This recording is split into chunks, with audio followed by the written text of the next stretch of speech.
The morning sun cast long shadows across the manicured lawns of Westchester County, its golden light filtering through the stained glass windows of Xavier's School for Gifted Youngsters. For a brief moment, peace reigned, the kind of deceptive tranquility that precedes every great tragedy. Children laughed in distant hallways, their voices echoing through corridors lined with portraits of former students who had grown into heroes. The scent of fresh coffee drifted from the faculty lounge, mixing with the faint ozone smell that always lingered around Aurora's greenhouse. Then the sky erupted in purple fire.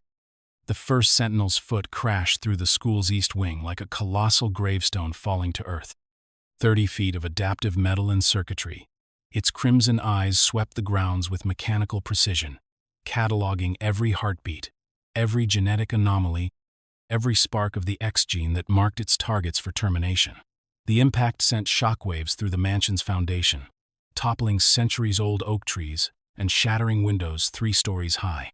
Scott Summers stood frozen in the faculty meeting room, his ruby quartz glasses reflecting the nightmare unfolding outside. Through the psychic rapport he shared with Jean, he felt her terror spike as she shepherded young students toward emergency exits. The tactical part of his mind, the part Xavier had trained to stay calm under pressure, cataloged escape routes and defensive positions. But another part, the part that remembered being a frightened child himself, could only watch as his safe haven burned. Charles. The name escaped his lips like a prayer, like an accusation. Professor Xavier sat motionless in his wheelchair, fingers pressed to his temples, silver hair disheveled from the psychic feedback of 300 minds screaming in terror. His telepathic abilities, once precise instruments of hope and healing, now felt like raw wounds exposed to salt air. Every child's fear crashed against his consciousness like waves against a crumbling seawall. He had seen this moment in dreams, in visions, in the dark possibilities that Cerebro sometimes whispered in the depths of night. But seeing and living were different creatures entirely. "The children," he whispered, blood trickling from his nose. "We have to save the children." Jean Grey's voice cut through the chaos, her telepathic projection sharp with urgency. "Scott, the younger students are trapped in the sub-basement. The Sentinels have adapted their blocking my telekinetic shields." Outside, more purple energy beams lanced down from the sky as additional Sentinels materialized through some form of advanced teleportation technology. These weren't the clumsy, obvious machines of previous decades. These were sleek, efficient, and worst of all, they had learned. Decades of encounters with mutant kind had taught them adaptation, evolution, survival. They moved with predatory grace, their massive forms somehow elegant in their terrible purpose. Scott's optic blast erupted through the meeting room windows, carving a canyon of superheated air toward the nearest sentinel. The machine turned its attention to him with something resembling curiosity, its adaptive armor already beginning to polarize against his specific wavelength of energy. Where once his blast would have sent the robot tumbling, now it barely scored the surface. "They've adapted to our abilities," he called over his shoulder to Xavier. "How many years have they been watching us? How many battles have they analyzed?" Xavier's answer came as a whisper that somehow carried over the sound of collapsing masonry. "All of them." In the mansion's lower levels, Bobby Drake pressed his back against a reinforced wall, ice crystals forming in the air around him as his fear manifested in sudden temperature drops. 3 younger students huddled behind him, a girl who could phase through walls but was too terrified to use her powers, a boy whose wings had only emerged last week, and a child who spoke only in mathematical equations when stressed. They could hear the sentinels above, methodical and relentless, tearing through the school room by room. "Mr. Drake," the winged boy whispered, "are we going to die?" Bobby's ice powers had always been tied to his emotions, and right now those emotions threatened to freeze the air in his lungs. But he forced himself to smile, to project calm he didn't feel. "Not today, kid. Not on my watch." The girl who could phase suddenly grabbed his arm. "I can feel them coming. Their thoughts are like static, like nothing I've ever touched before." Warren Worthington III soared above the chaos, his angelic wings cutting through smoke and flame as he conducted aerial reconnaissance. From this vantage point, the attack's coordination was terrifyingly clear. The Sentinels hadn't just found the school. They had studied it, mapped it, planned for every possible escape route and defensive measure. They moved like a surgical strike team, each unit covering another's advance, each adaptation building on the last. Through his comm device, he heard Logan's gravelly voice from somewhere in the mansion's depths. "These aren't random bots, Wings. Someone's been feeding them intel. Someone knows exactly how we fight." The betrayal cut deeper than the physical destruction. The school had always been more than a building. It was a symbol, a promise that there could be safe spaces in a world that feared and hated them. Every child who walked these halls carried that promise in their hearts, that they weren't alone, that they weren't mistakes, that they belonged to something greater than their individual struggles. Hank McCoy burst through the emergency stairwell, his blue fur singed from fire and debris, carrying 2 unconscious students in his massive arms. His usually eloquent vocabulary had been reduced to urgent whispers. Structural integrity failing on floors 2 through 4. The mansion's underlying support beams weren't designed for this kind of assault. Kurt Wagner materialized in a puff of sulfurous smoke beside him, his demonic appearance somehow comforting in the midst of this very real hell. "I can teleport small groups to safety, but the Sentinels are jamming longer-range jumps. It's as if they know exactly how our powers work." Jean's voice echoed in their minds again, strained now with the effort of maintaining psychic shields around so many people. "They do know. Someone's been studying us for years. Every battle, every training session, every moment we thought we were safe, someone was watching." The realization hit like a physical blow. The X-Men had spent decades fighting for a dream of coexistence, believing that if they could just prove their worth, if they could just save enough people and stop enough threats, humanity would accept them. But what if the game had been rigged from the start? What if every act of heroism had simply provided more data for their enemies? Storm descended from the clouds like a goddess of vengeance, lightning crackling around her form as she called down the fury of the heavens. But even her elemental might seemed insignificant against the Sentinel's adaptive technology. They absorbed her electrical attacks, filtered her winds, weathered her storms with mechanical patience. Nature itself seemed inadequate against this fusion of hatred and technology. "Ororo." Xavier's voice reached her through the psychic link, weaker now but still carrying the weight of command. "The children in the lower levels. Can you create a diversion?" She understood immediately. The mission wasn't to win, it was to survive, to save who they could, to live, to fight another day. The dream of coexistence might be dying in flames around them, but the dreamers could still escape to dream again. In his study, surrounded by the burning remnants of years of careful documentation and research, Charles Xavier faced the collapse of everything he had built. The school, yes, but more than that, the very idea that there could be a safe space for his people in a world determined to destroy them. He thought of Eric, of the countless arguments they'd had about humanity's capacity for growth and change. How many times had Magneto warned him that this day would come? How many times had Xavier dismissed those warnings as pessimism born of trauma? The professor's hands shook as he reached for the emergency beacon that would summon X-Men from around the world. But what would he tell them when they arrived? That the dream was over? That 30 years of hope and sacrifice had been for nothing? That every child they'd saved, every bridge they'd built, every hand they'd extended in friendship had simply given their enemies more ammunition? No. Even in this moment of ultimate despair, Xavier found something unbreakable in the depths of his conviction. The dream itself might be wounded, but it wasn't dead. Hope could be born from catastrophe, had to be born from catastrophe, because the alternative was surrender to a world where might made right and fear conquered love. Jean Grey stood in the mansion's main hall, telekinetic shields flickering around her like dying flames, as she held back tons of debris threatening to crush the evacuation routes below. She could feel the Phoenix Force stirring in the depths of her consciousness, that cosmic entity of rebirth and destruction that had chosen her as its earthly vessel. It whispered promises of power, of the ability to turn these Sentinels into scrap metal with a thought. But Jean had learned the terrible cost of absolute power. Some problems couldn't be solved with force, they required something more difficult, something more human. "Professor," she called through the psychic link, "I can feel their programming.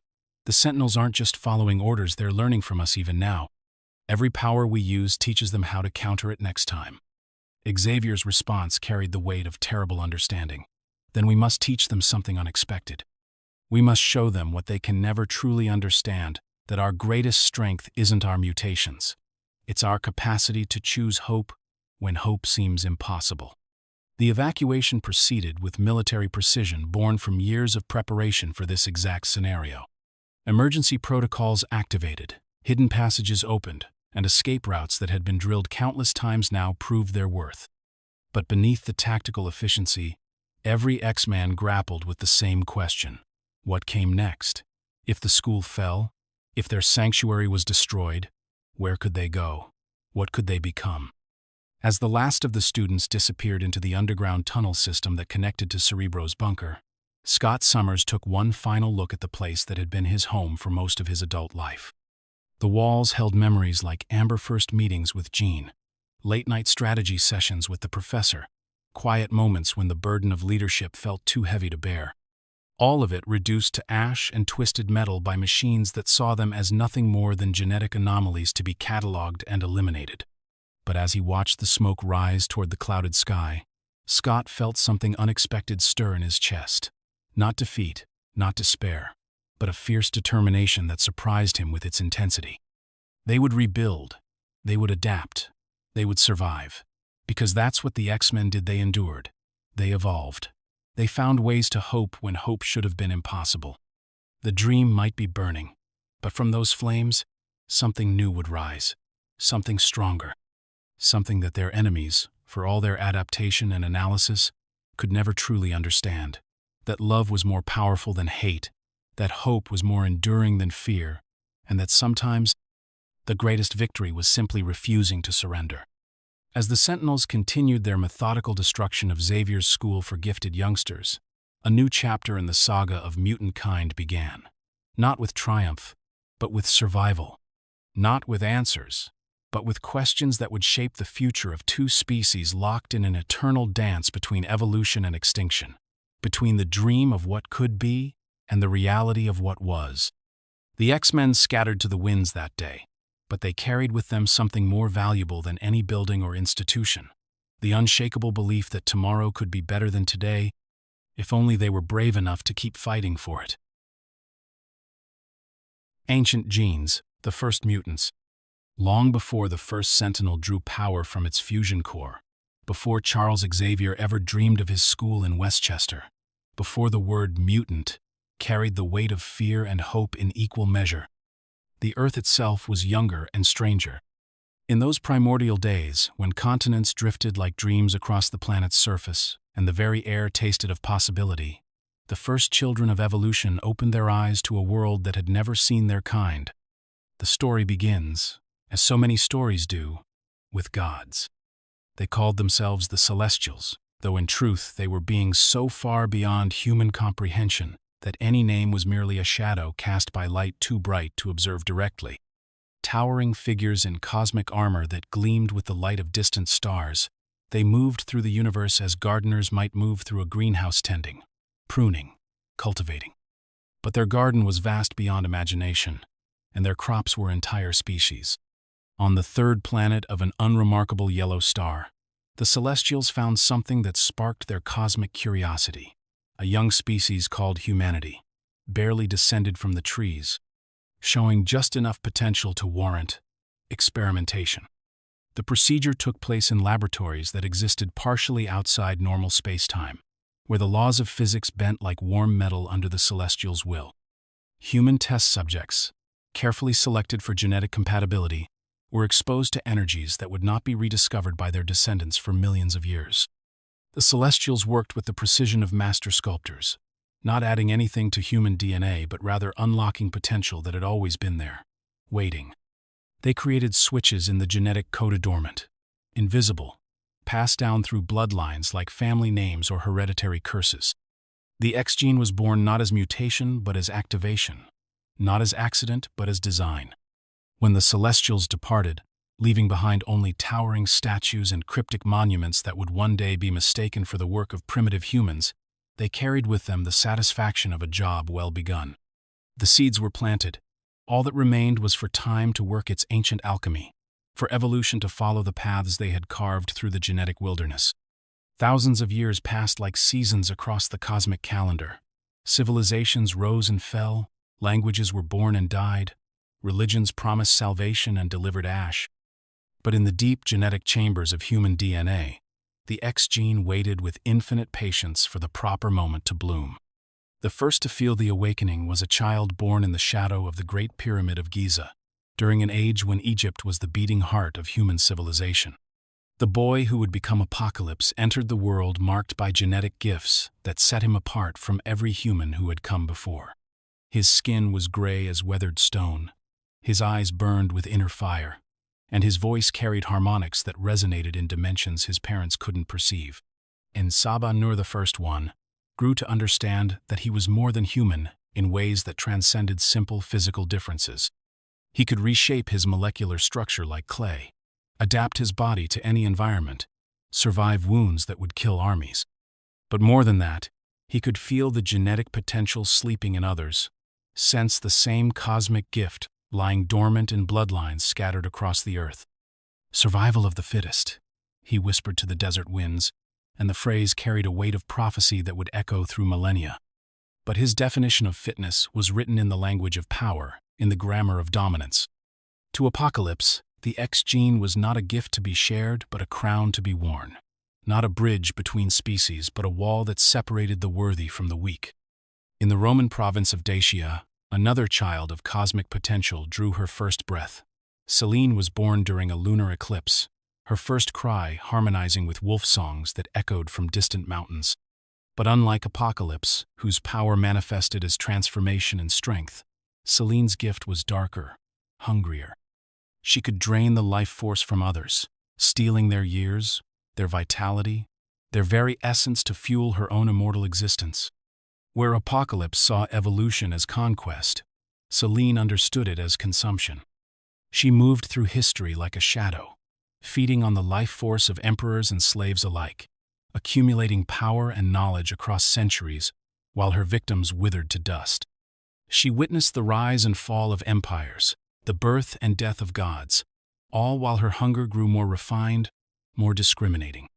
These two, the conqueror and the hunger, represented the first philosophical divide in mutant existence. Power could be used to dominate or to consume, to reshape the world through force or to devour it through desire. Both paths led away from humanity, towards something that transcended mortal limitations, but at costs that would haunt their kind for thousands of years. As centuries turned to millennia, other first-generation mutants emerged like stars igniting in the cosmic darkness. Some, like the man who would be called Exodus, channeled their abilities toward ideals of purity and transcendence. Others, like the Shadow King, found their gifts turning inward, becoming prisons of psychic torment that warped their minds even as they expanded their power. But perhaps the most significant development in these ancient times was not the emergence of individual mutants, but the creation of the first mutant civilization. In a valley hidden from human eyes, protected by geographic barriers and psychic shields, a community of the genetically gifted began to take shape. They called their home Okara, after the flower that bloomed only in their hidden paradisia realm, where mutation was not curse but blessing, where difference was celebrated rather than feared. Okara grew like a living thing, its architecture adapting to the needs and abilities of its inhabitants. Buildings that could reshape themselves for different purposes, streets that sensed the approach of visitors and welcomed them with patterns of light, gardens where plants and mutants worked together to create beauty beyond anything the purely human world had ever imagined. For 1,000 years, Okara existed as proof that mutation and harmony could coexist. Its inhabitants developed art forms that required telepathic participation, music that resonated in spectrums only certain mutants could perceive, philosophy that grappled with questions of power and responsibility that would later echo in the halls of Xavier's school. They were, in many ways, the first X-Men united not by a shared mission but by shared understanding that their gifts carried obligations. But paradise, as history teaches us, is always temporary. The attack came from dimensions that existed perpendicular to normal reality, realms where mathematics followed different rules and physics bent toward malevolence. Demons, for lack of a better word to describe entities of pure hostile intention, poured through dimensional barriers like a flood of nightmare made manifest. They brought with them energies that withered Okara's living architecture, turned its gardens to ash, transformed its harmony into discordant screams. The war that followed lasted 7 years and reshaped the fundamental nature of reality around Okara. Mutant defenders, fighting for their very existence, pushed their abilities beyond all previous limits. Some transcended their physical forms entirely, becoming living energy. Others merged with the landscape itself, becoming one with stone and soil and sky. A few disappeared into temporal paradoxes, fighting the same battle across multiple timelines simultaneously. At the war's climax, when it became clear that conventional victory was impossible, the greatest mutant leaders of Okara made a choice that would echo through history like a bell tolling across eternity. Rather than watch their paradise fall to demonic corruption, they would split it literally, dimensionally, irreversibly. The ritual required the sacrifice of thousands of mutant lives, their combined psychic energy channeled through ley lines that crisscrossed the hidden valley. Reality screamed as it was torn in half, creating 2 realms where once there had been one. Okara Prime remained on Earth, wounded but alive, while its reflection Arakawa's cast into the dimension of demons, there to continue an eternal war against forces of chaos and hunger. The separation trauma sent psychic shockwaves across the planet, triggering the early activation of X genes in bloodlines that should have remained dormant for centuries more. Around the world, children began manifesting abilities their parents couldn't understand, powers that marked them as different, as dangerous, as other. But perhaps more importantly, the Okara Schism established the fundamental tension that would define mutant existence for millennia to come. On one side stood the dream of integration, the belief that mutants and humans could coexist, that difference could be a source of strength rather than division. On the other side lay the reality of separation, the understanding that sometimes survival required complete independence from those who would never accept you. Apocalypse, watching from his Egyptian stronghold as reality itself was wounded in the name of salvation, smiled with something that might have been approval. The strong had survived, the weak had perished. Evolution had triumphed over stagnation, even at the cost of paradise itself. Selene, feeding on the life force of Roman senators in marble halls thousands of miles away, felt the dimensional tear like a knife across her consciousness. Power had a price, she understood. Everything had a price. The question was whether you were strong enough to pay it when the bill came due. In hidden caves and forgotten valleys, other immortal mutants felt the cosmic wound and wondered what it meant for their kind. Some, like the external called Kandra, saw it as proof that mutants were destined to stand apart from humanity forever. Others, like the shapeshifter Mystique, began to understand that the war between mutants and humans might be inevitable not because of hatred or fear, but because of fundamental incompatibilities written into the cosmic code. The first mutants had established the pattern that would define their species for all time. Great power leading to great responsibility, great gifts carrying great costs, great dreams requiring great sacrifices. They had proven that mutation could create wonders beyond imagination and horrors beyond description, sometimes in the same individual, sometimes in the same moment. As the ancient world settled into new patterns around the scars left by the Okara Schism, a few wise mutants began to understand a truth that would not be fully articulated for thousands of years. The X gene was not just a genetic gift, but a cosmic test. How its bearers chose to use their abilities would determine not just their own fate, but the fate of 2 species locked in an evolutionary dance that could end in transcendence or extinction. The seeds planted by the Celestials had grown into trees that cast shadows across the entire world. Soon, very soon, those shadows would begin to move, and history would discover what happened when gods gave mortals the power to rewrite reality itself. The Age of Heroes was still thousands of years away, but the Age of Mutation had begun, and with it, the eternal question that would haunt every wielder of the X gene. Power for what?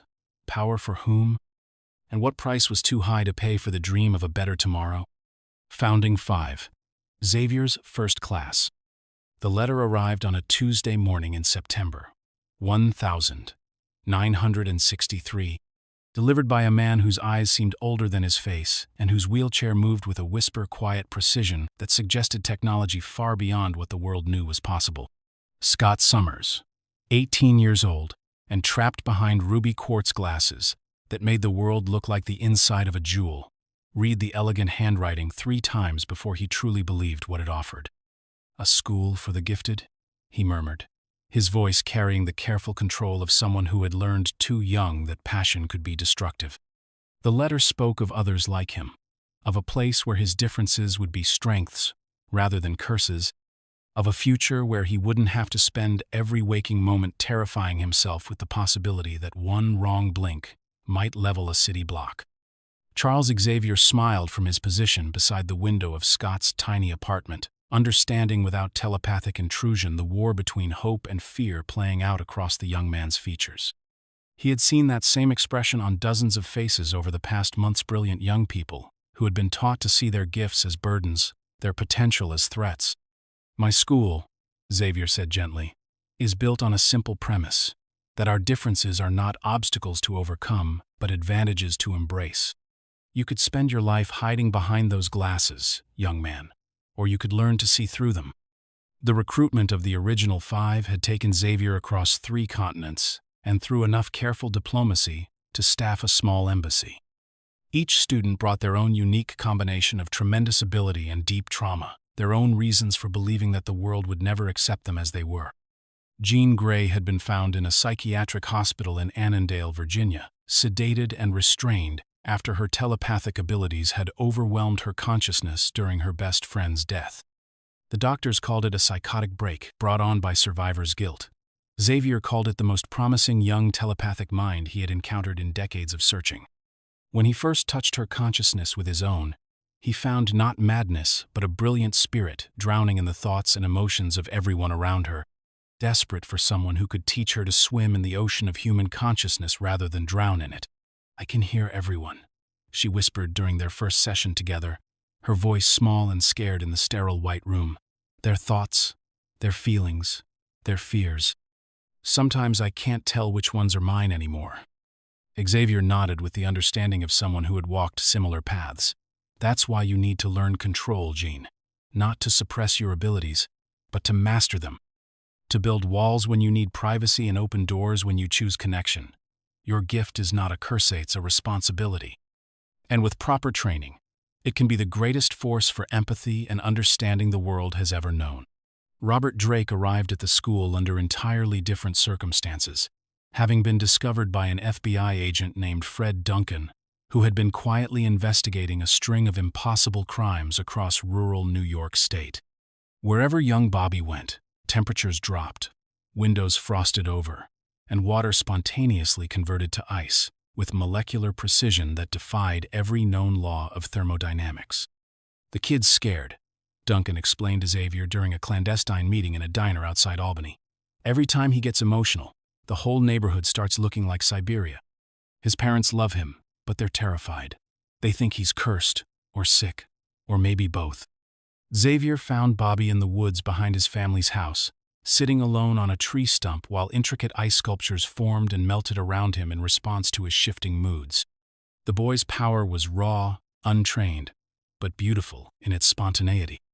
Each sculpture told a story crystal in representations of loneliness, fear, hope, anger, all rendered in media that existed at the intersection of art and physics.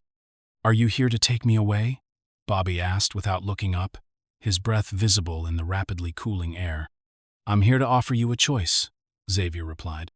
"You can continue to see your abilities as something that separates you from others, or you can learn to see them as something that connects you to possibilities most people never imagine. At my school, Bobby, we don't just teach control, we teach potential." Henry McCoy presented a different challenge entirely. The young man possessed one of the most brilliant scientific minds Xavier had ever encountered, coupled with physical mutations that made normal social interaction nearly impossible.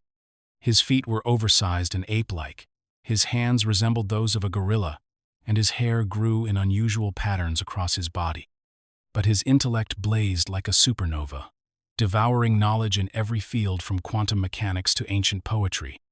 Xavier found him in the library at Columbia University at 3 in the morning, surrounded by towers of books in 17 different languages, working on mathematical proofs that wouldn't be discovered by mainstream science for another decade. Hank looked up as the professor approached, his unusually large eyes reflecting a mixture of curiosity and resignation. "If you're here to study the freak," Hank said with forced lightness, "I should warn you that I charge by the hour for observation time." "I'm here," Xavier replied, settling his wheelchair beside the cluttered table, "because I've read your published papers on genetic mutation and evolutionary adaptation. Brilliant work, though I suspect your best insights come from rather more personal experience than your colleagues realize." For the first time in months, Hank McCoy smiled genuinely. Here was someone who saw his mind before his appearance, who valued his contributions more than his curiosities. "You mentioned a school in your letter. I assume you don't mean the kind where they lock the gifted away from polite society?" "Quite the opposite," Xavier assured him. "I mean the kind where the gifted learn to reshape society itself." Warren Worthington III required the most delicate approach of all. Born into one of America's wealthiest families, heir to a fortune built on aerospace engineering and defense contracts, Warren possessed wings that allowed him to soar through clouds like a creature from Renaissance paintings of angels. But his mutation had manifested in front of his father's business associates during a formal dinner party, transforming what should have been a family celebration into a public relations nightmare. Xavier found him on the roof of Worthington Industries' Manhattan headquarters, 17 stories above the street, wings spread wide as he contemplated the impossible distance between his privileged life and his mutant reality. The wind at that height carried the sounds of the city like whispered conversation scar horns and sirens and the distant hum of human activity that Warren could observe but no longer fully participate in. "They want to fix me," Warren said without turning around, somehow sensing Xavier's presence despite the wheelchair's silence. "My father's hired geneticists, surgeons, psychologists, all very discreet, very expensive, very determined to make me normal again." "And what do you want?" Xavier asked, maneuvering his chair to the roof's edge. Warren's laugh carried a bitter edge that seemed inconsistent with his angelic appearance. "I want to fly without hiding. I want to use these wings for something more than midnight escapes from my own life. I want to matter." "Then perhaps," Xavier suggested, "you should consider a school where flying isn't seen as a problem to be solved, but as a gift to be celebrated." Each recruitment was a careful dance of offering hope without making promises too large to keep. Xavier understood that these young people had been wounded by a world that saw their abilities as flaws, their potential as threats. They needed more than training, they needed healing. They needed to understand that their mutations weren't accidents of genetic chance, but expressions of evolutionary potential that could reshape the world for the better. The school itself had been designed with this philosophy in mind. Every room, every corridor, every training facility reflected Xavier's belief that mutant abilities should be celebrated rather than hidden. The Danger Room, still in its early incarnation as a glorified gymnasium with holographic projectors, allowed students to explore their powers without fear of causing harm. Cerebro, the massive computer system connected to Xavier's telepathic abilities, could locate other mutants around the world, ensuring that no gifted child would have to face their emergence alone. But more than the technology, more than the facilities, the school offered something precious beyond measure: belonging. For the first time in their lives, these 5 young people found themselves surrounded by others who understood what it meant to be different, to carry abilities that set them apart from the mainstream of human experience. Scott became the natural leader, his tactical mind and unwavering moral compass making him Xavier's most trusted student. His optic blasts, once seen as uncontrollable weapons, became precise tools for protection and rescue.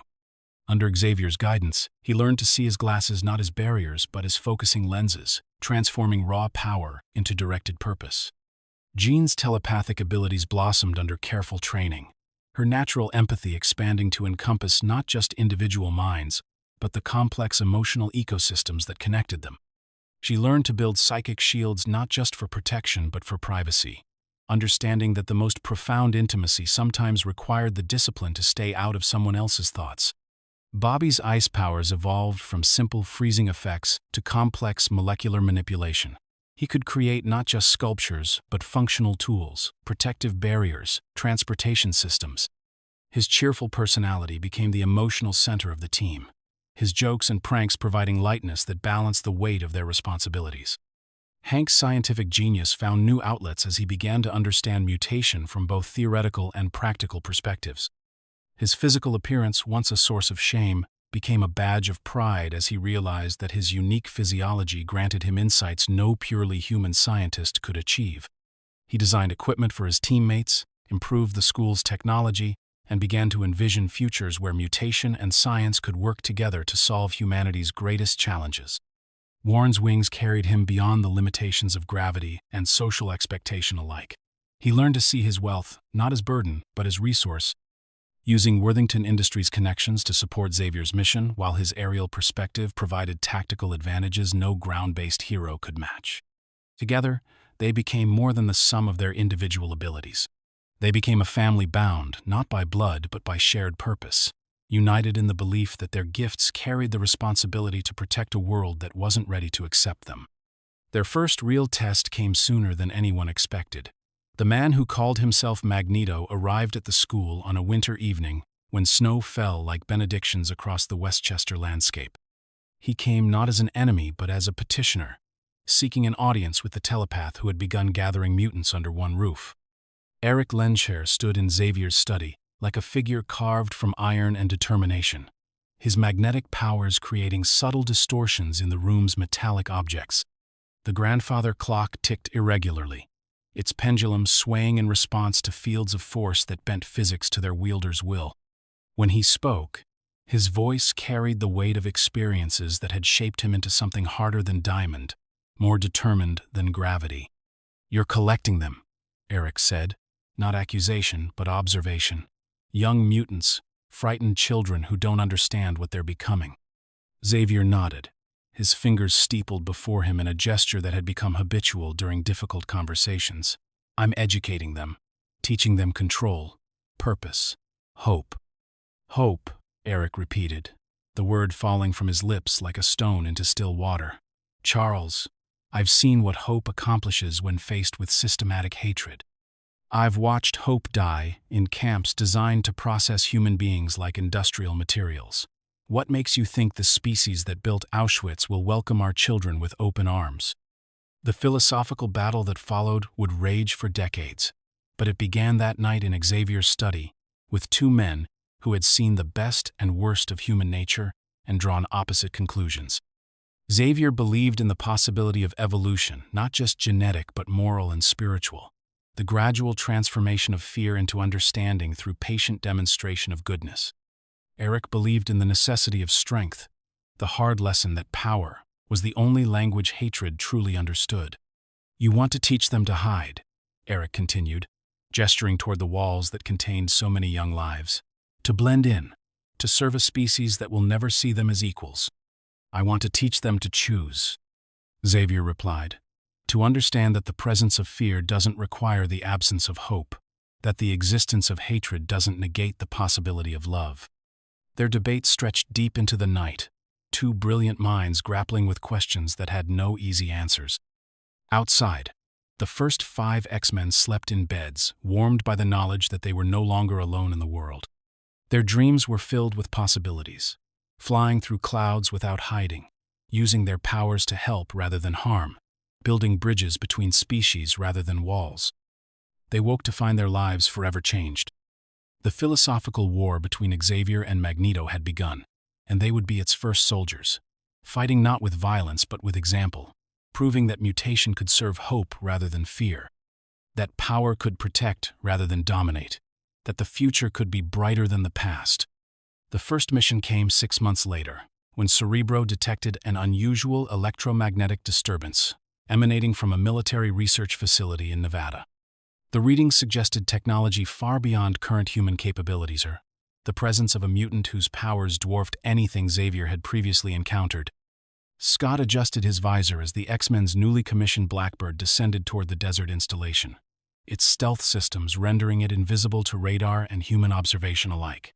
"Remember," he told his teammates through the comm system, "we're here to investigate and assist, not to fight. Our goal is to prove that mutants can be heroes, not just weapons." But when they arrived at the facility, they found devastation that spoke of barely controlled rage.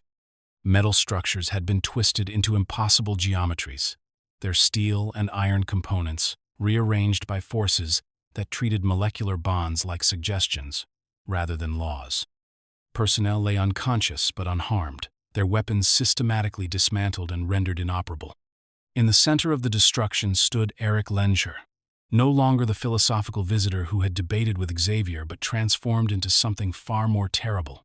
Magneto, master of magnetism, surrounded by a corona of metallic debris that orbited his form like satellites around a planet. Charles, Eric's voice resonated through the twisted metal landscape, carrying harmonics that made the iron in their blood resonate sympathetically. Your students have come to witness the birth of a new age. How fitting that they should see what happens when Homo Superior stops apologizing for its superiority. The battle that followed was less physical confrontation than ideological demonstration. Eric had not come to destroy but to educate, to show these young mutants what their powers could accomplish when freed from Xavier's careful moral constraints. He manipulated magnetic fields with surgical precision, creating barriers that deflected Scott's optic blasts, generating localized electromagnetic pulses that disrupted Jean's telepathic coordination, crafting magnetic tornadoes that kept Warren grounded despite his wings. But what struck the X-Men most profoundly was not Eric's power but his restraint. Despite his overwhelming advantage, despite his ability to crush them with a thought, he held back. Every attack was calculated to demonstrate superiority without causing permanent harm. He was teaching them, just as Xavier did, but his lessons carried different messages entirely. "You fight like children playing at war games," Eric observed as Hank's scientific instruments sparked and died around him. "Careful not to cause too much damage, terrified of revealing your true potential. But power unused is power wasted, and in the real world, your enemies will show no such restraint." The confrontation reached its climax when Bobby attempted to encase Magneto in ice, only to discover that electromagnetic fields could manipulate the polar alignment of water molecules as easily as they could bend steel. His ice constructs shattered before they could form, leaving him vulnerable to a magnetic pulse that should have rendered him unconscious. Instead, Eric simply smiled and stepped aside. "Your friend's power is more elegant than he realizes," he told the other X-Men as Bobby struggled to understand what had happened. Ice is simply water arranged in crystalline structures, held together by electromagnetic forces. With proper understanding, he could manipulate matter at the molecular level. But your professor teaches restraint, where I would teach transcendence. Jean, her telepathic abilities still developing, attempted to touch Eric's mind and understand his motivations. What she found there stopped her cold. Not madness or malevolence, but a kind of cosmic loneliness that came from standing apart from both humanity and his fellow mutants. He genuinely believed he was trying to save their species, but his definition of salvation required the abandonment of everything Xavier held dear. "You feel it too," Eric said, sensing her telepathic probe. "The weight of being different, of knowing that your gifts set you apart from those you're trying to protect. How long before you realize that gratitude is a poor substitute for respect? How long before you understand that fear and love cannot coexist?" The philosophical battle ended not with victory or defeat, but with understanding. The X-Men returned to Westchester changed by their encounter, carrying questions that would shape their development for years to come. They had seen the path Eric offered absolute power, in service of evolutionary destiny. While they rejected his methods, they could not entirely dismiss his arguments. Xavier waited for them in the mansion's main hall, his expression carrying the gravity of someone who understood exactly what his students had experienced. "Eric showed you a different vision of what it means to be mutant," he said without preamble. "He demonstrated the tremendous power you possess and suggested that moral restraint is a form of weakness." Scott removed his visor and stared at his mentor with eyes that remained hidden behind ruby quartz. "Professor, is he wrong? Are we limiting ourselves by trying to protect people who see us as threats?" The question hung in the air like incense, heavy with implications that extended far beyond their personal struggles. Xavier was quiet for a long moment, his telepathic senses reaching out to touch the minds of his students, not to read their thoughts but to feel their emotional state, to understand the depth of their confusion and doubt. The measure of a person, Xavier finally said, is not what they can do, but what they choose to do. Eric has chosen power without accountability, evolution without compassion. He sees our gifts as proof of superiority rather than evidence of responsibility. But you, he looked at each of them in turn, you have chosen something more difficult and more important. You have chosen to use your abilities in service of ideals larger than yourselves. Jean stepped forward, her telepathic abilities allowing her to sense the complex emotions swirling through the room. But, Professor, what if he's right about human nature? What if they'll never accept us no matter how much good we do? Xavier's smile carried sadness and hope in equal measure. Then we will have proven that we are better than our circumstances, that evolution includes not just biological development but moral growth. We will have shown that power guided by wisdom is stronger than power guided by fear. The conversation that followed lasted until dawn, as 5 young mutants grappled with questions that would define not just their personal destinies but the fate of 2 species. They talked about responsibility and restraint, about the difference between strength and superiority, about the terrible burden of possessing abilities that could reshape the world. By morning, they had reached a decision that would echo through decades of heroism and sacrifice. They would not be Magneto's army of genetic destiny, nor would they be society's grateful servants. They would be something unprecedented, protectors who derived their authority not from power but from choice, heroes who fought not for dominance but for the dream. That difference could be a source of strength rather than division. Charles Xavier watched the sun rise over his school for gifted youngsters and felt something that might have been prophetic satisfaction. The first generation of X-Men had passed their most important test, not the challenge of mastering their abilities, but the trial of choosing what those abilities meant. They had seen the seductive appeal of power without limits and chosen instead the harder path of power with purpose. The dream had found its first true champions, and the world, whether it knew it or not, had taken its first tentative step toward a future where evolution and ethics could coexist. The Age of Heroes had begun, not with a declaration of war, but with a quiet promise to serve and protect, to fight for those who feared them, to prove that being different was not the same as being dangerous. As the founding 5 X-Men prepared for breakfast in the mansion's dining room, laughing and arguing and planning their day like any group of young people, they carried within them the seeds of legend. They would make mistakes, suffer losses, face trials that would test their resolve to the breaking point. But they would endure, because Xavier had taught them something that Eric never understood, that the greatest power of all was the ability to choose hope when hope seemed impossible. The dream lived in their choices, and their choices would shape the world. A rivalry forged, Magneto, the Brotherhood. The concentration camp at Auschwitz-Birkenau had been liberated for 3 months when young Erich Lenscher finally opened his eyes to the spring sky above Poland. The Soviet Medical Corps found him buried beneath the rubble of Crematorium 4, his small body somehow protected by a cocoon of twisted metal that had formed around him during the final desperate uprising.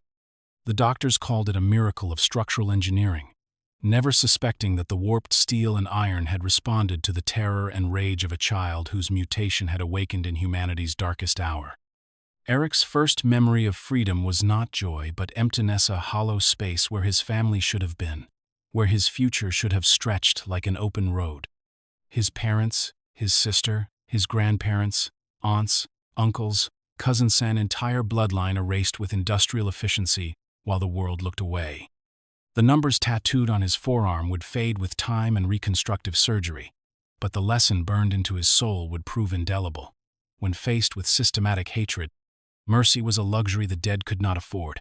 He spent 5 years in displaced persons camps, watching the survivors try to rebuild lives from the scattered fragments of their former selves. Social workers spoke of healing and integration, of finding new families and new purposes. But Eric had learned something they could not understand, that the capacity for evil was not an aberration but a fundamental aspect of human nature, held in check only by fear of consequences or absence of opportunity. His magnetic abilities developed slowly, manifesting first as an uncanny talent for finding metal objects in the ruins of bombed cities. Displaced persons assumed it was just another survival skill learned in the camps, like the ability to stretch a crust of bread across 3 days or to sleep standing up. They never noticed how compass needles turned to track his movements, how metallic debris seemed to shift position when he was angry, how he could sense the iron content in blood from across a crowded room. By his 18th birthday, Eric had discovered that his gifts extended far beyond simple metal detection. He could generate electromagnetic fields that bent steel like putty, create magnetic levitation systems that defied gravity, manipulate the very forces that held atoms together. But more than that, he had begun to understand that mutation was not random genetic chance, but evidence of evolutionary destiny, proof that some humans were destined to transcend the limitations that had allowed horrors like the Holocaust to occur. The revelation came to him in stages, like mathematical proofs revealing themselves through careful reasoning. Humans had demonstrated their capacity for industrial-scale genocide, their willingness to reduce other humans to statistical abstractions in service of ideological purity. They had built factories for murder, created systems for dehumanization, engineered hatred with scientific precision, and they had done all of this while calling themselves the dominant species on Earth. But what if they weren't? What if the emergence of mutations signaled the next phase of evolution, the arrival of beings whose abilities transcended human limitations? What if the Holocaust had been not just a crime against humanity, but a warning of what happened when inferior species attempted to eliminate their genetic superiors? Eric's first public demonstration of his abilities occurred in Munich in 1962, when he tracked down a former Nazi officer who had been living under an assumed identity as a businessman. The man's past had been carefully concealed through false documents and strategic forgetfulness, but Eric's magnetic senses could detect the iron cross buried in the safe behind his office wall, could feel the metallic components of the SS uniform preserved like a shrine to genocide. The confrontation took place in a private meeting room, where Eric methodically stripped away his target's defenses one metallic element at a time. First, the man's wristwatch, then his belt buckle, then the steel frames of his eyeglasses, each object rising into the air and orbiting Eric's form like satellites around a planet. The former Nazi's terror was absolute and immediate, the kind of primal fear that came from confronting forces beyond comprehension or resistance. "You remember me," Eric said, though they had never met. "Not personally, perhaps, but you remember my kind. The ones you systematically murdered because they were different, because they threatened your vision of genetic purity." The man's denials came in stuttered German, desperate explanations about following orders and having no choice. But Eric could sense the metallic components in the room's fixtures responding to his emotional state, could feel his power growing stronger as his rage burned brighter. For the first time since Auschwitz, he felt something approaching joy, the terrible satisfaction of having power over those who had once held absolute power over him. "The difference between us," Eric continued, magnetic fields causing the room's fluorescent lights to flicker and spark, "is that when I eliminate inferior specimens, I do so as an act of evolution rather than politics. I represent the future, while you represent a past that refuses to accept its own obsolescence." The man's death was quick and precise, a magnetic pulse that stopped his heart without leaving external marks. To investigators, it would appear to be a cardiac event brought on by stress and poor lifestyle choices. To Eric, it was proof of concept, that mutation could succeed where justice had failed, that power properly applied could correct historical wrongs. Over the following months, Eric's campaign against former Nazis expanded into a broader mission to demonstrate mutant superiority. He began reaching out to others like himself, genetic anomalies, who had been taught to see their abilities as curses rather than evolutionary advantages. His recruitment methods were direct and unapologetic. Find mutants whose gifts had made them outcasts, show them how those same gifts could make them rulers. Raven Darkholm was the first to answer his call. The shapeshifter had spent years hiding among humans, using her natural metamorphic abilities to blend into whatever environment offered safety or advantage. But Eric saw beyond her survival skills to the deeper potential they represented, the ability to infiltrate any organization, to become anyone, to operate as the perfect spy in humanity's midst. "You've been using your gift to serve those who would destroy you," Eric told her during their first meeting in a Parisian cafe where she sat wearing the face of a society woman whose identity she had borrowed for the evening.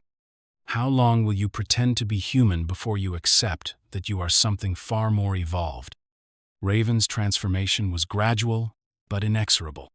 Under Eric's guidance, she learned to see her shapeshifting not as a tool for hiding, but as evidence of genetic superiority, proof that mutants could adapt and evolve while humans remained trapped in single, inflexible forms. She became Mystique, abandoning her birth name, along with any pretense of integration with human society. The twins, Wanda and Pietro Maximoff, presented a different challenge. Their ability, probability, alteration, and superhuman speed, respectively, had manifested during childhood trauma that left them suspicious of all authority figures. They had survived on the streets of Eastern Europe by stealing and running, using their powers to stay ahead of police and social workers who would have separated them from each other. Eric found them during a confrontation with local law enforcement in Prague, where their desperate flight from custody had resulted in a series of improbable accidents that cleared their escape route while incapacitating their pursuers. Wanda's hex bolts caused patrol cars to suffer simultaneous tire blowouts, while Pietro's speed allowed him to disable radio equipment and create confusion that multiplied with each passing moment. "Children," Eric called out, magnetic fields lifting the pursuing officers' weapons from their hands with casual ease. "You fight like prey animals, using your gifts defensively when you should be demonstrating your inherent superiority." The conversation that followed would haunt both twins for decades. Eric presented himself not as their father, that revelation would come later, weighted with its own terrible implications, but as a mentor who understood the burden of possessing abilities that set them apart from humanity. He spoke of power as responsibility, of mutation as destiny, of the need to choose between serving those who feared them and ruling those who deserved their guidance. Wanda felt the pull of his magnetic personality, even as her probability-altering abilities warned her of dangerous potential futures spiraling out from this moment. Pietro's speed allowed him to circle their conversation, observing Eric from every angle while his mind processed the implications at superhuman velocity. Both twins sensed that this man represented a turning point in their lives, a moment when their struggles would either find purpose or become something darker than mere survival. The Brotherhood of Mutants was officially founded on a winter evening in 1963, in a remote castle that Eric had acquired through a combination of legitimate purchase and strategic application of magnetic influence over electronic banking systems. The medieval structure appealed to his sense of historical continuity, mutants as the rightful inheritors of humanity's aristocratic traditions, evolution expressed through hierarchy and noble obligation. The founding charter, written in Eric's precise handwriting and signed by each member in their own blood, a theatrical touch that Mystique suggested and the others accepted with varying degrees of enthusiasm, established principles that would guide the organization for decades. "We, the genetically superior children of evolution, do hereby establish the Brotherhood of Mutants as a sovereign organization dedicated to the protection and advancement of Homo Superior. We reject the false humility that would have us serve those we were born to rule. We embrace the responsibility that comes with genetic gifts, understanding that power without purpose is mere chaos, while purpose without power is mere philosophy." But even as the Brotherhood took shape around Eric's magnetic charisma, fractures began to appear in its ideological foundation. The twins, despite their loyalty to the man who had rescued them from a life of petty criminality, struggled with the implications of genetic supremacy. Their powers had made them outcasts, yes, but they remembered human kindness as well as human cruelty. "Eric," Wanda said during one of their strategy meetings, probability waves rippling around her as alternate futures flickered through her consciousness. "What happens to the humans who aren't our enemies? The children, the innocents, the ones who never chose to hate us?" Eric's response carried the weight of absolute conviction. "Evolution has never been sentimental, my dear. When the dinosaurs gave way to mammals, the world did not pause to mourn the passing of inferior species. Compassion is a luxury we can afford only after we have secured our survival." The first public confrontation between the Brotherhood and Xavier's X-Men occurred 6 months later, when Cerebro detected electromagnetic disturbances emanating from a military installation where the government was secretly developing Sentinel prototypes. Eric's attack on the facility was surgical in its precision. He dismantled every metallic component of the defensive systems, disabled vehicles and weapons without harming personnel, and withdrew with technical specifications that proved humanity was already preparing for war against mutant kind. But the X-Men's intervention transformed what should have been a simple intelligence-gathering mission into a philosophical battlefield where two visions of mutant destiny clashed with cosmic implications. Charles Xavier arrived with his students like a professor bringing children on a field trip, his confidence absolute despite the overwhelming tactical disadvantage his team faced. Eric could have killed them all with the thought their uniforms contained metallic elements. Their jet was constructed primarily of steel and aluminum. Even their bodies carried enough iron to make them vulnerable to magnetic manipulation. Instead, he chose to educate them. "Charles!" Eric called out across the twisted remains of the military installation, his voice carrying easily over the wind that howled through the Nevada desert. "Have your students come to witness the birth of the future? How thoughtful of you to provide them with a practical demonstration of what power properly applied can accomplish." The battle that followed was choreographed like a dance, each move calculated to prove a point rather than cause harm. Eric demonstrated his overwhelming superiority while Xavier's students struggled to adapt their training to an opponent who treated their abilities as amusing diversions rather than serious threats. Scott's optic blasts were deflected by magnetic fields that bent photons like light through a prism.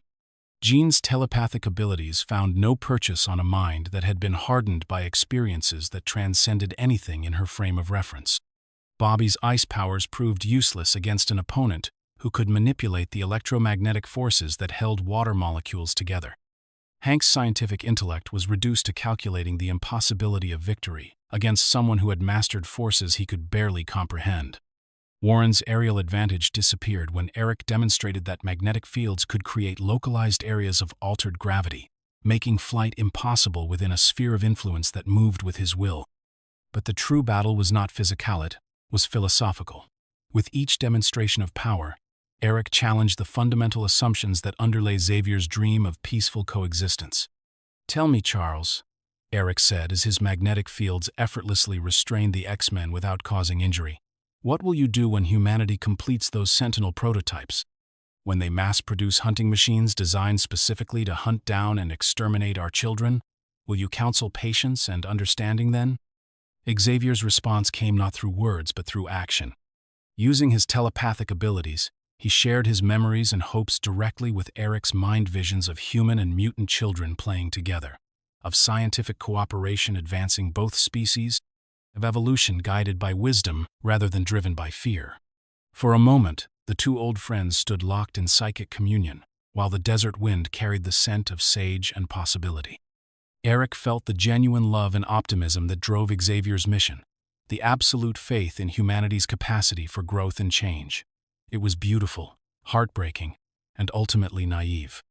"Your dreams are exquisite, Charles," Eric said as he gently broke their mental connection. "But dreams change nothing. Only power changes reality." The confrontation ended without resolution. Eric withdrew with his intelligence gathered and his point made, while Xavier's team returned to Westchester carrying questions that would haunt them for years.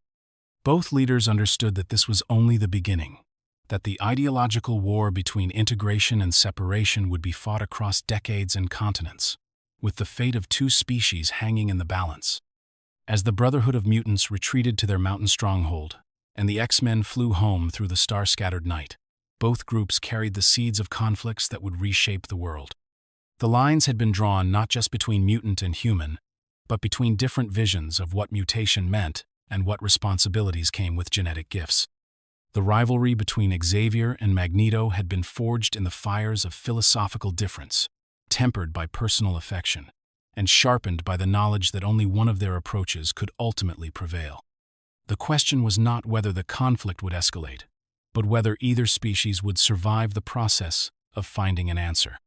In the years that followed, that question would drive both men to heights of heroism and depths of moral compromise that neither could have imagined during their first meeting in Xavier's study. The Dream and the Brotherhood stood as opposing poles of mutant possibility, each convinced that their path led to salvation, while the other promised only destruction. History would judge which vision proved correct, but for now, the future remained unwritten, balanced on the edge of a knife that gleamed with magnetic force and psychic fire. Kindled by the cosmos, the Phoenix Saga. The space shuttle Endeavour hung in the void like a prayer made of metal and dreams, its hull scarred by micrometeorites and cosmic radiation as it limped toward Earth's atmosphere on failing engines and diminishing hope. Inside the cramped cockpit, Dr. Peter Corbeau worked with desperate precision to maintain life support systems that had been pushed far beyond their design parameters, while behind him, the X-Men prepared for what they all understood might be their final mission. The solar storm had come without warning. A coronal mass ejection of unprecedented magnitude that had disabled the space station they'd been sent to rescue and left their shuttle crippled in the radioactive wasteland between Earth and its star. Through the reinforced viewports, the cosmic tempest painted space in colors that had no names, energies that bent light itself into impossible geometries, while the shuttle's radiation detectors screamed warnings that no human technology could adequately process. Jean Grey sat in the pilot's seat, her telepathic abilities stretched to their absolute limits as she coordinated with her teammates while simultaneously trying to calculate re-entry trajectories that would bring them home alive. Her red hair caught the strange light filtering through the cabin, creating a aureole effect that made her appear almost supernatural against the backdrop of dying stars and newborn galaxies.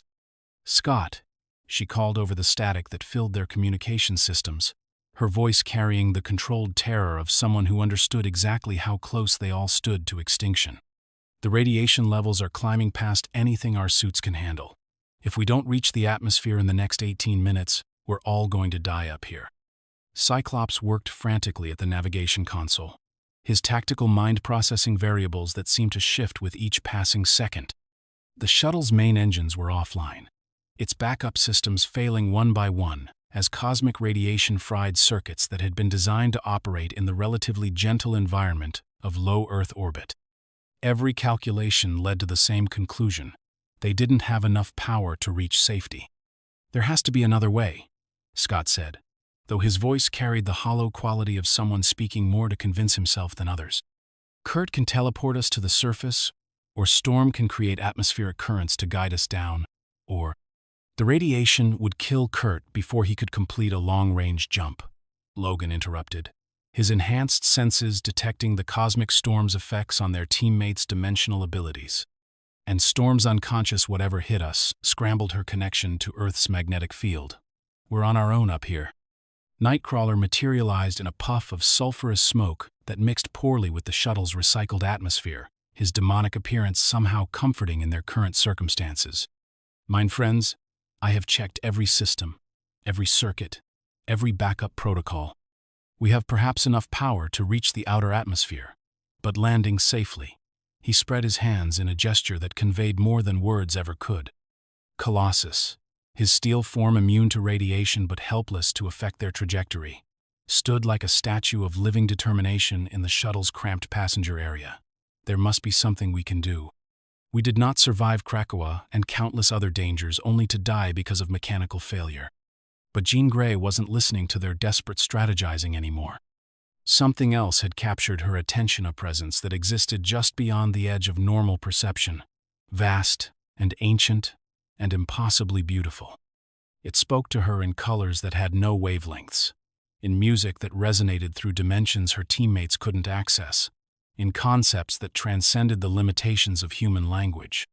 "Jean Grey," the presence whispered, its voice like the birth of stars and the death of universes combined into a single, overwhelming symphony.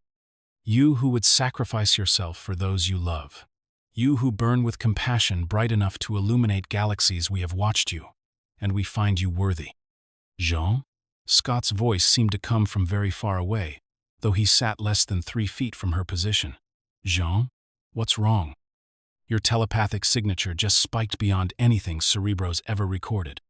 She turned to look at him, and for a moment Scott saw something in her eyes that made his ruby quartz glasses seem dim by comparison, light that came from sources that predated Earth's sun, intelligence that encompassed cosmic scales his mind couldn't begin to process.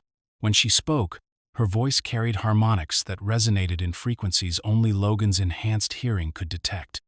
"I can save us," Jean said, each word weighted with implications that none of them fully understood. "But it will change everything. Change me. There's something out here, something that's been waiting for someone strong enough, pure enough, loving enough to serve as its voice in this reality.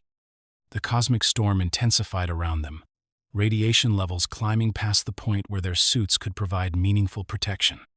Through the viewports, they could see Earth rotating below them like a blue-green jewel set against the infinite black of space, beautiful and unreachable and utterly indifferent to their struggle for survival.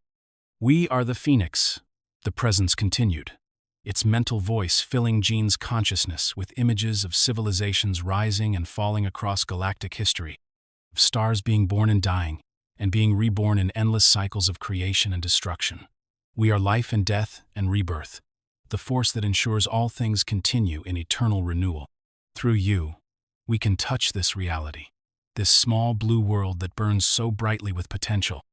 Jean's telepathic abilities had always made her sensitive to the emotions and thoughts of others, but this contact transcended anything in her previous experience.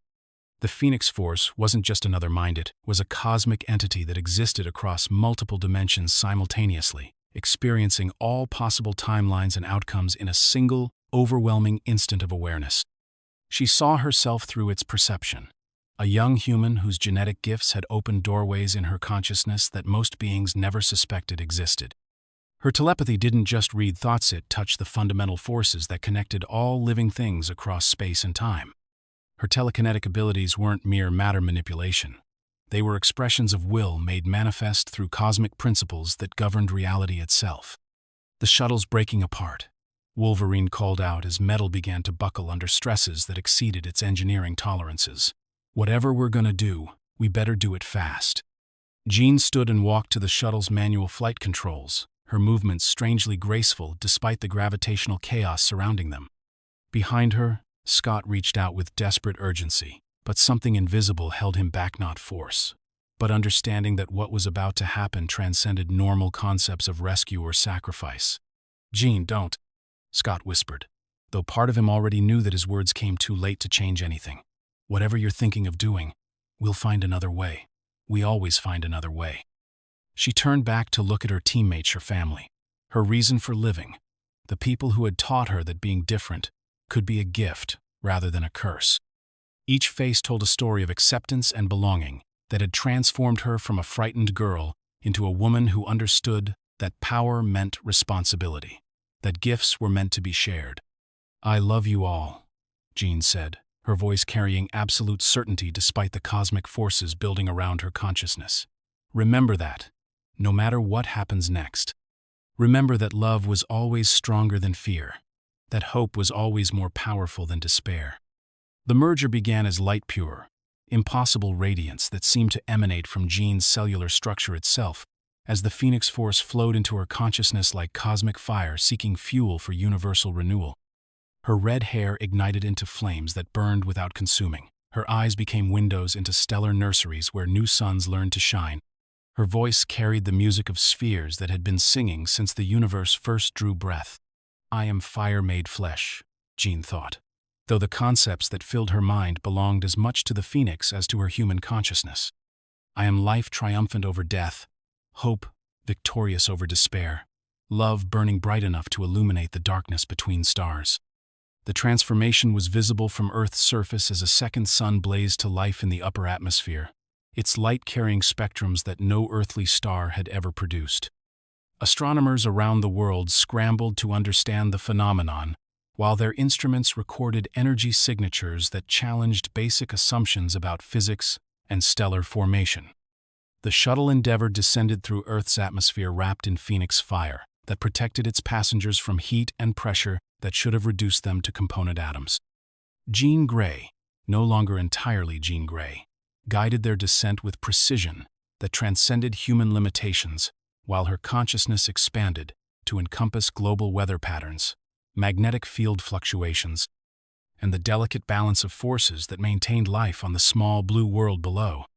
They landed in Jamaica Bay with such gentleness that the shuttle's emergency systems didn't even activate, touching down on water that turned to steam around them, while Phoenix flames created a protective bubble that maintained normal atmospheric pressure and temperature inside the craft. When the rescue teams arrived, they found 5 unconscious X-Men and 1 figure of living fire who spoke in voices that carried echoes of galactic history.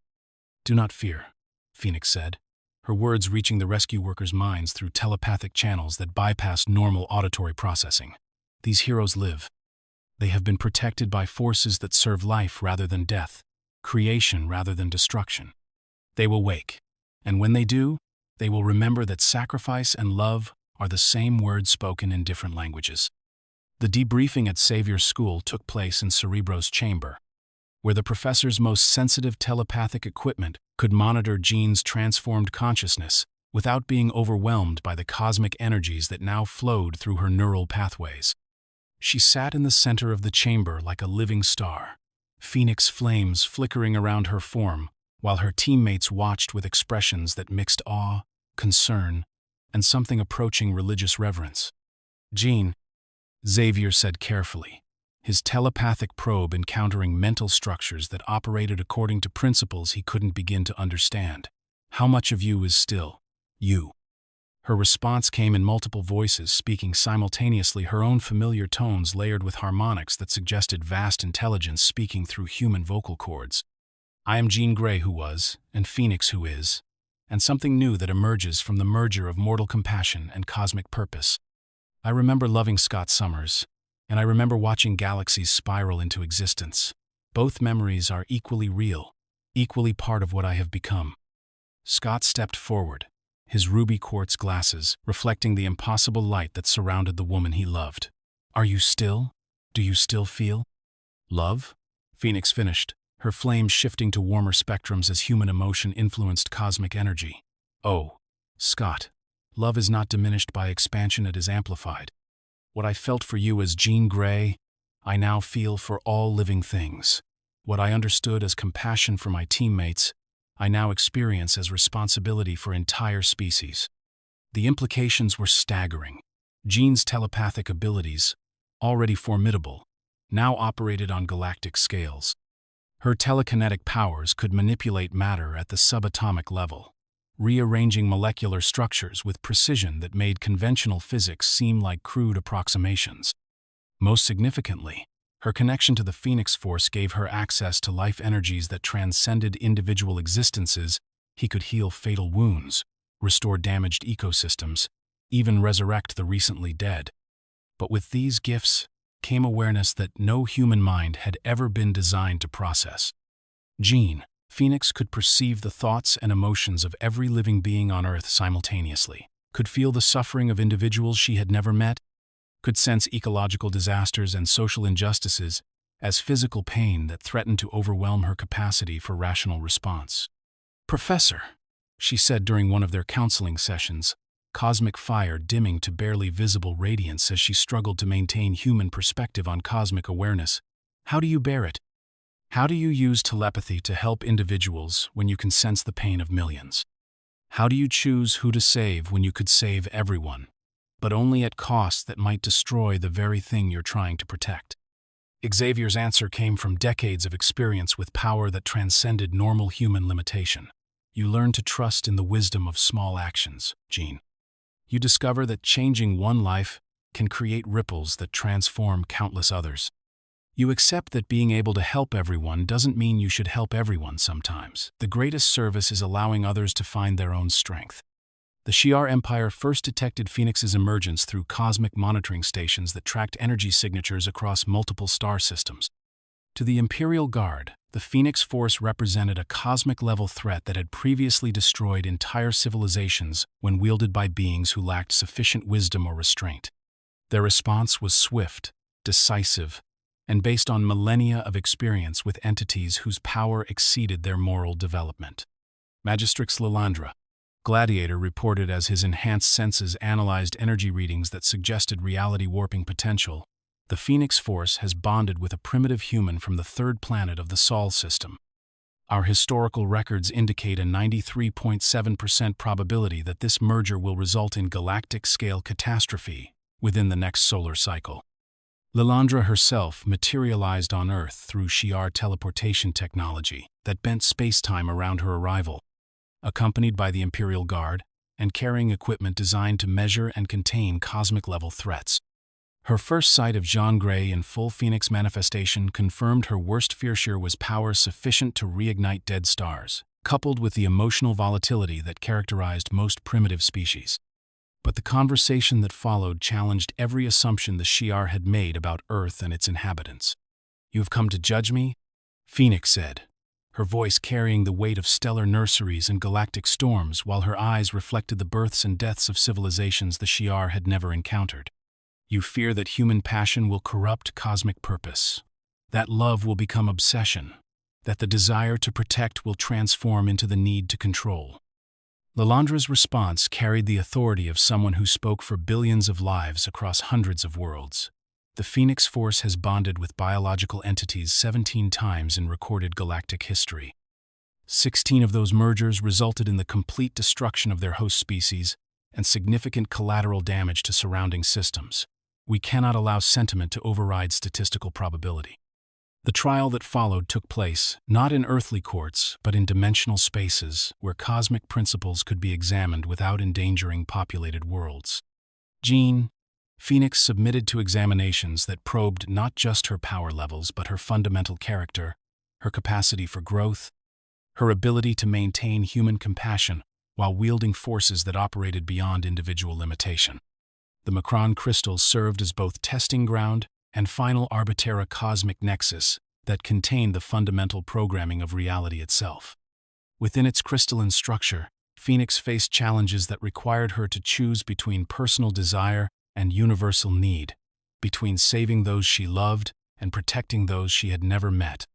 "Show us," Lilandra commanded as the crystal's inner chambers materialized around them. "What happens when the force that creates and destroys stars must choose between the life of one man and the survival of 1 billion strangers?"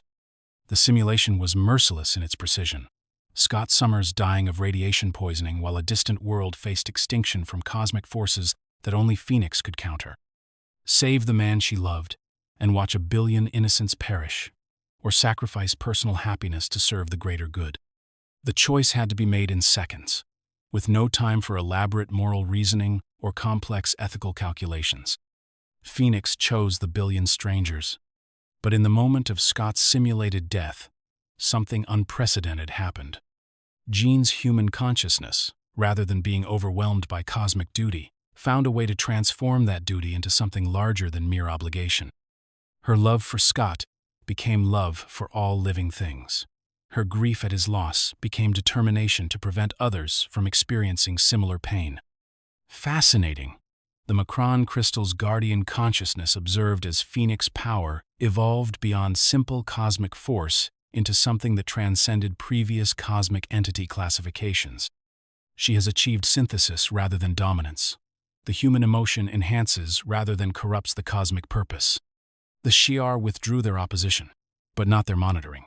Jean Grey, Phoenix returned to Earth carrying the knowledge that her transformation was unprecedented in galactic history, that somehow human capacity for love had created a new form of cosmic consciousness that served life without losing connection to individual existence.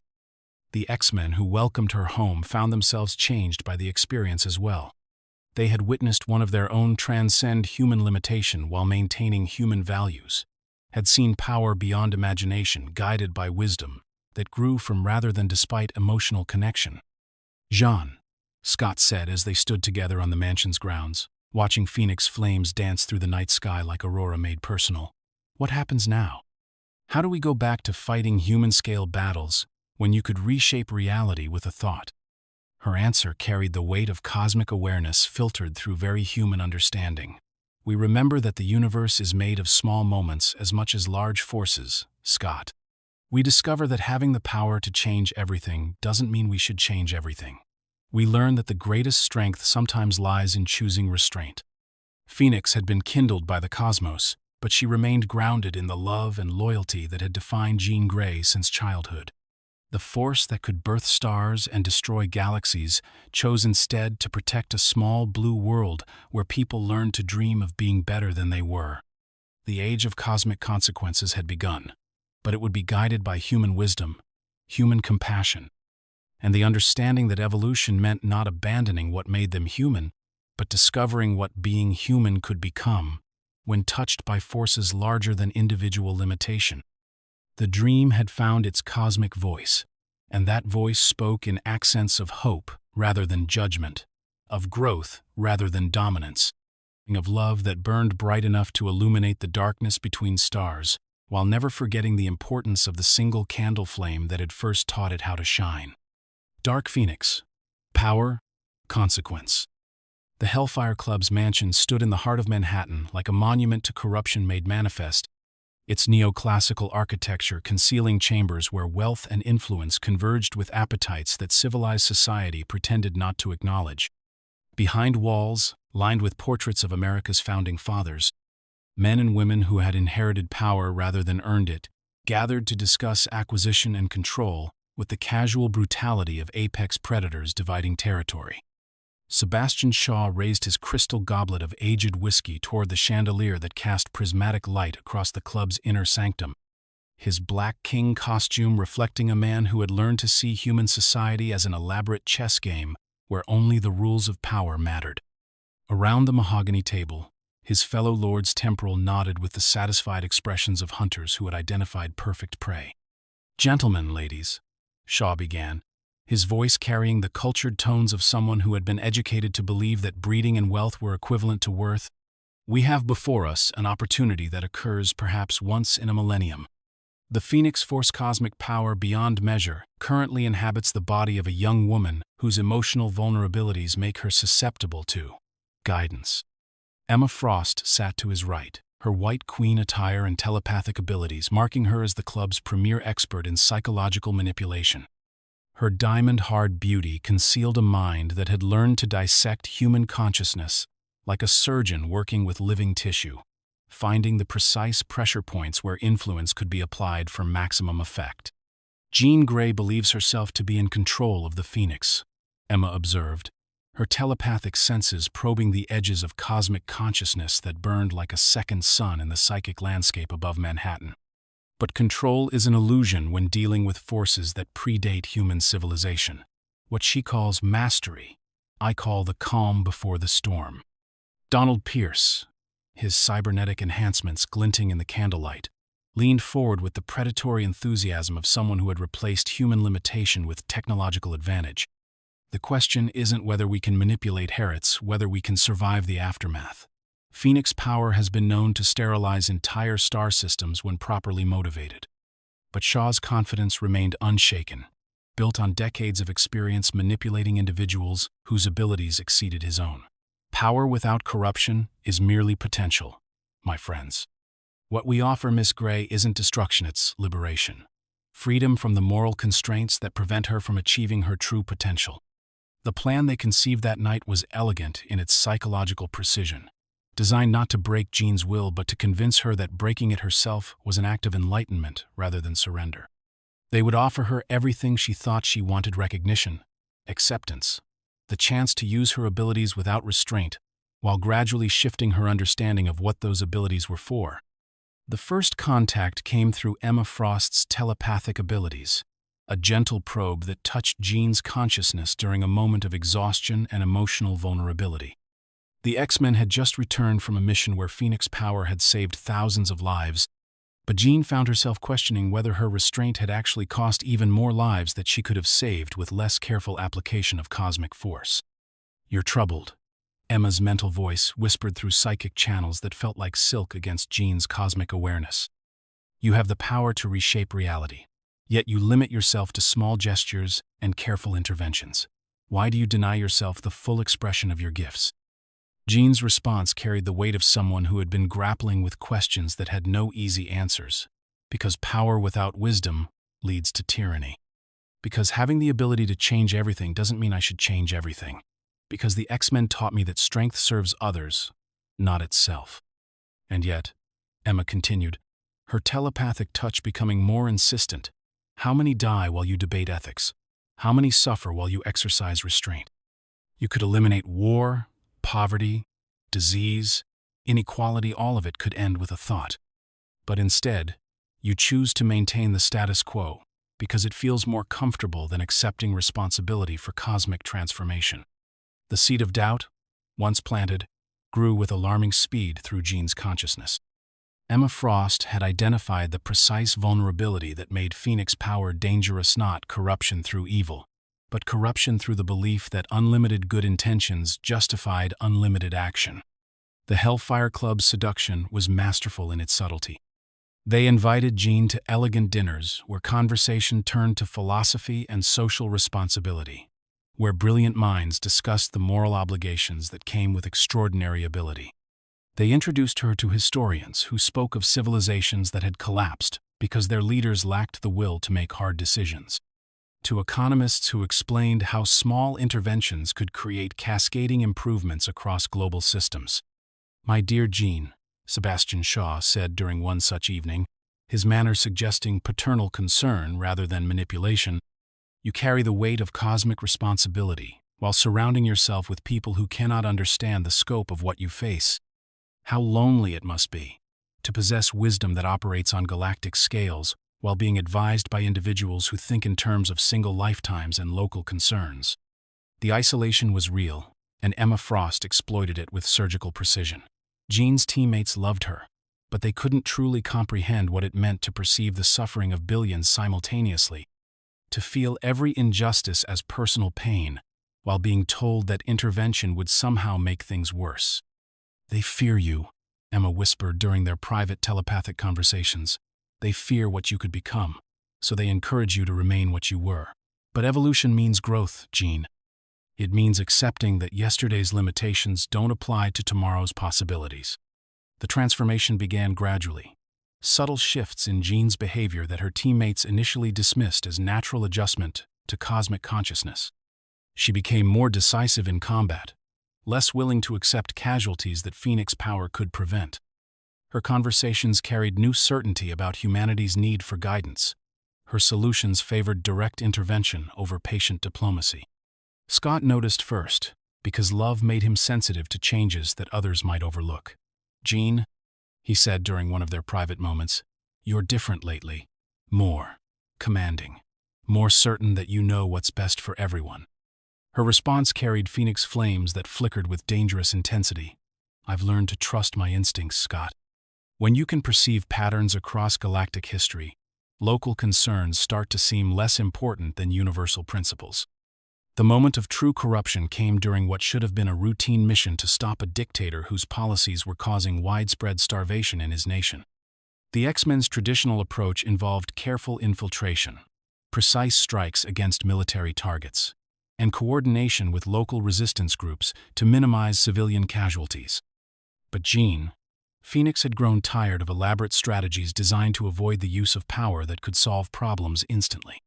"Enough," she said as Phoenix flames erupted around her form, transforming her from teammate into cosmic force, barely contained by human consciousness. "Why should millions suffer while we play games of limited warfare? Why should children starve while we debate the ethics of intervention?"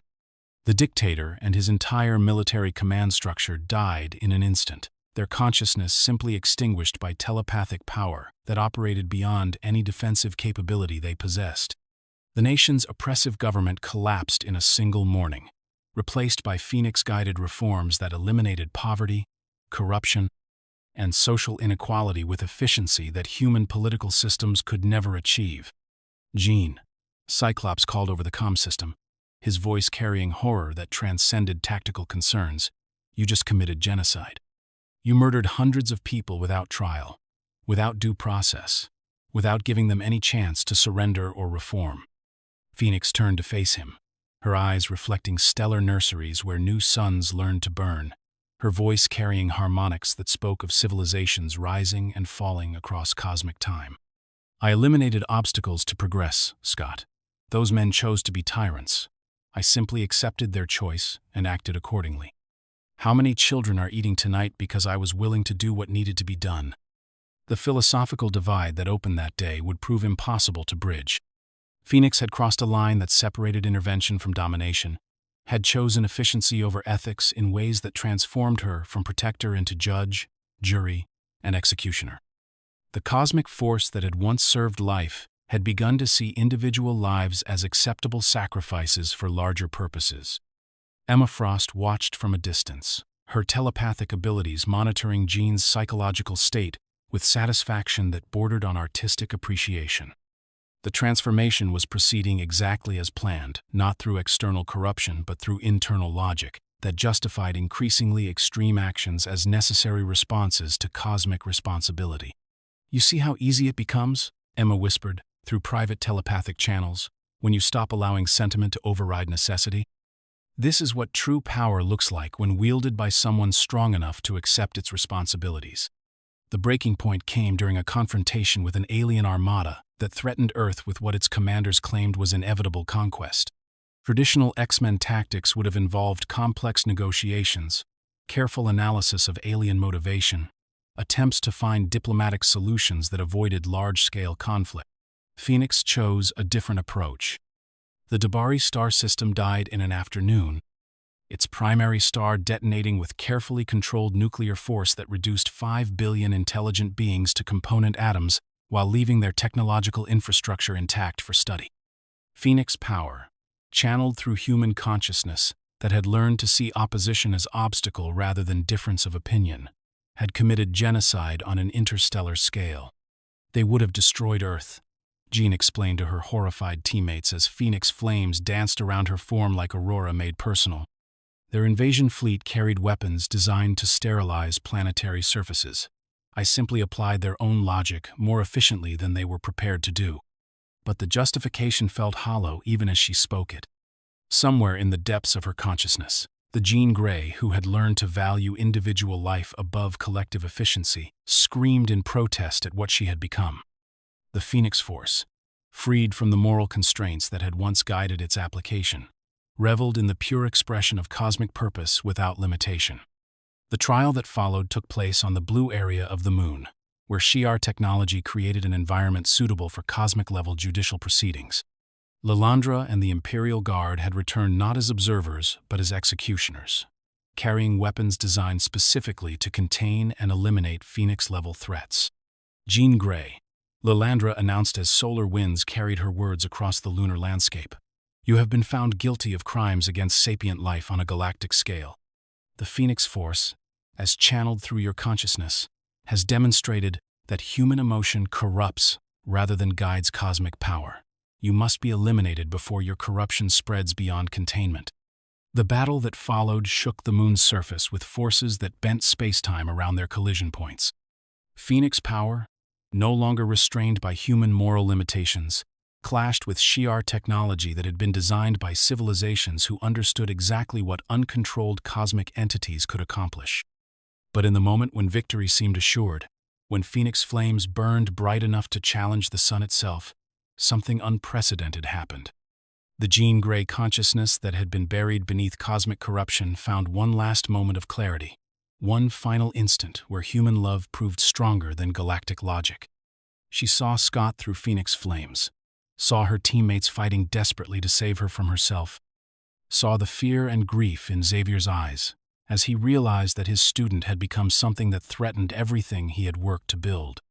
More importantly, she saw what she had become: not evolution but devolution, not growth but cancer, not transcendence but the same old story of power corrupting everything it touched.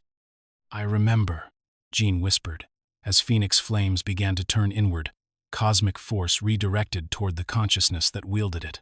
"I remember being human. I remember believing that individual lives mattered more than universal efficiency. I remember choosing love over logic.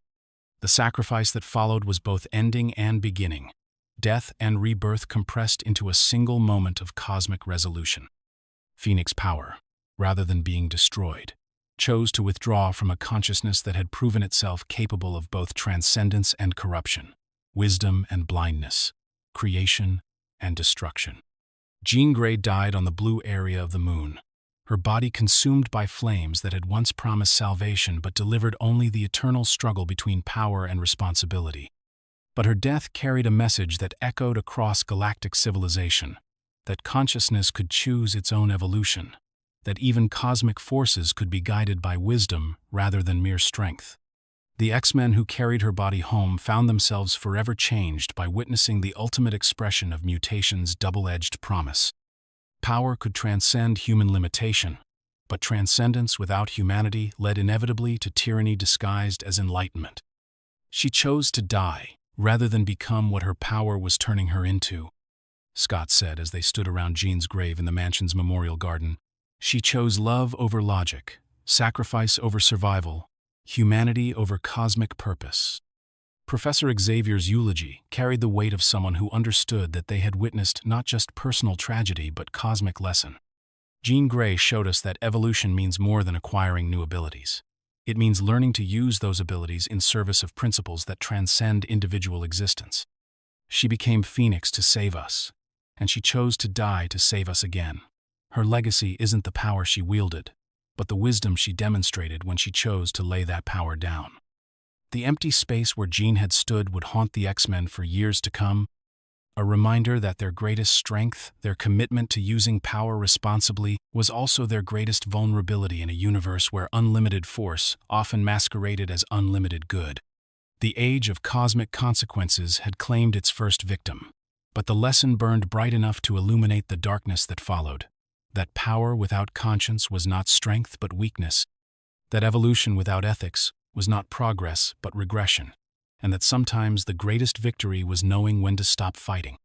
The dream lived on, tempered by loss, but strengthened by understanding that true transcendence meant choosing to remain human even when humanity became a limitation rather than a liberation. Days of future passed, futures in ruin.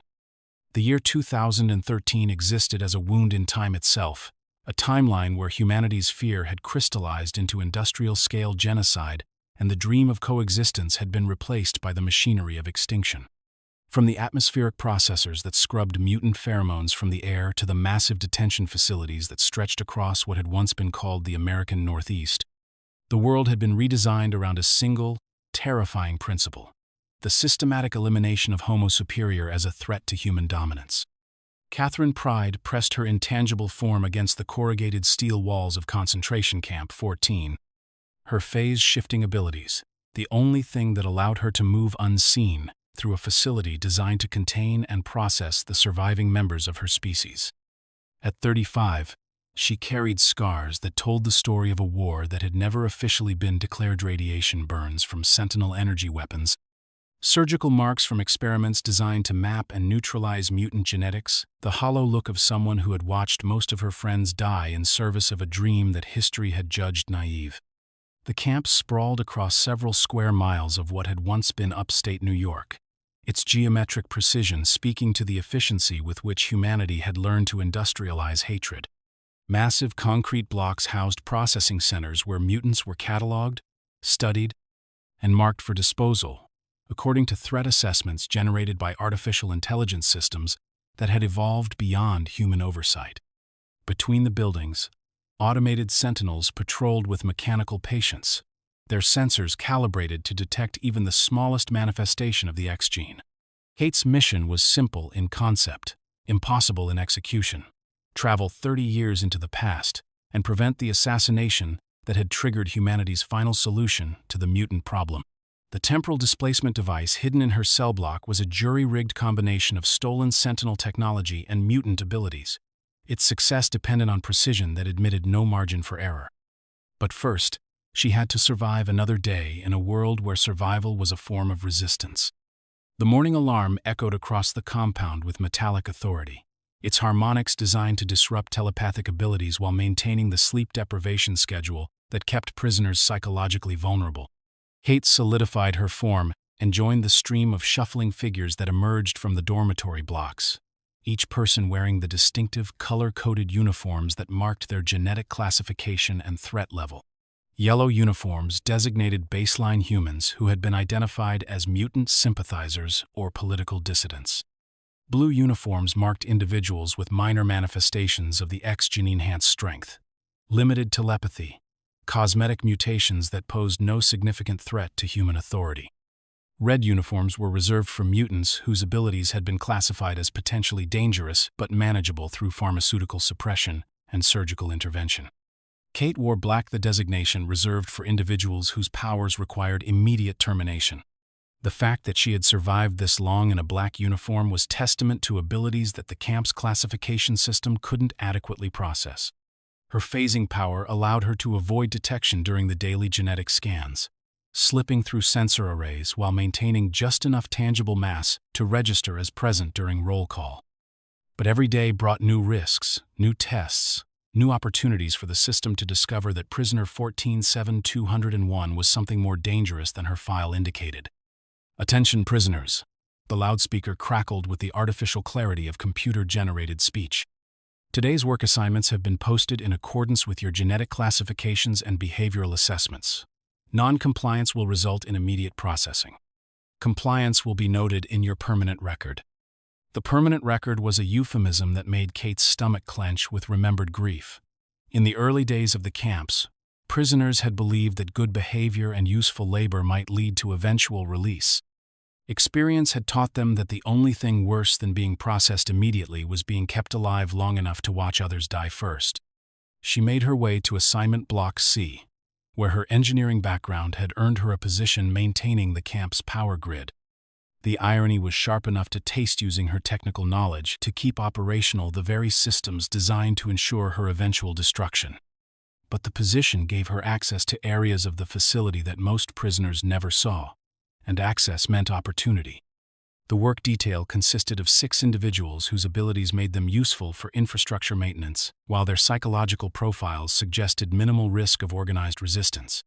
Kate recognized most of them from the camp's improvised memorial services, former heroes, teachers, activists who had spent their lives believing that mutant and human could coexist, now reduced to maintaining the machinery of their own oppression. Franklin Richards worked beside her, his reality-warping abilities suppressed by neural inhibitors that caused constant pain but allowed him to reshape metal conduits with precision no normal tool could achieve. At 28, he looked twice his age. The weight of omnipotence denied written in the lines around his eyes, and the careful way he moved to avoid triggering the punishment protocols embedded in his nervous system.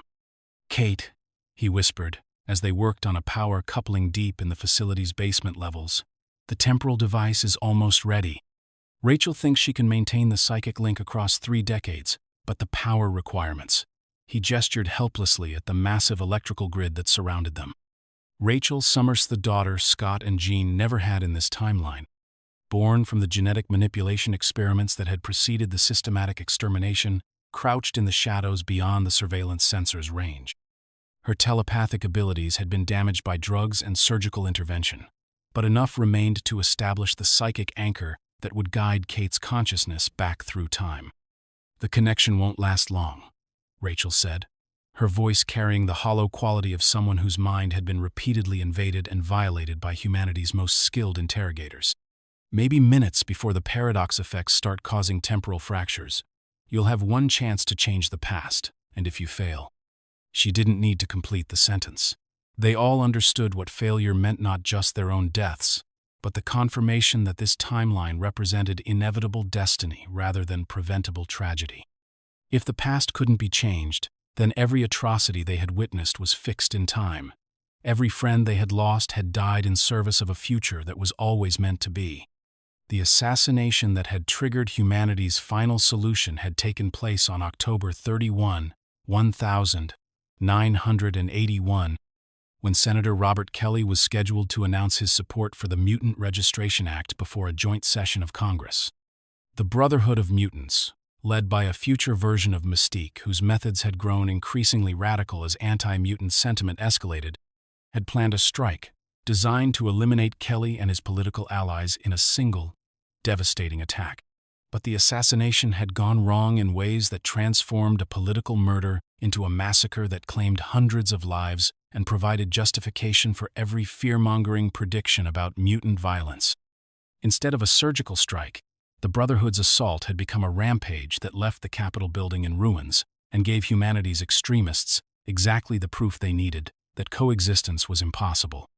Mystique was trying to prevent the Registration Act, Kate explained to her fellow conspirators as they gathered in the hidden chamber, where the temporal device waited like a prayer made of metal and desperation.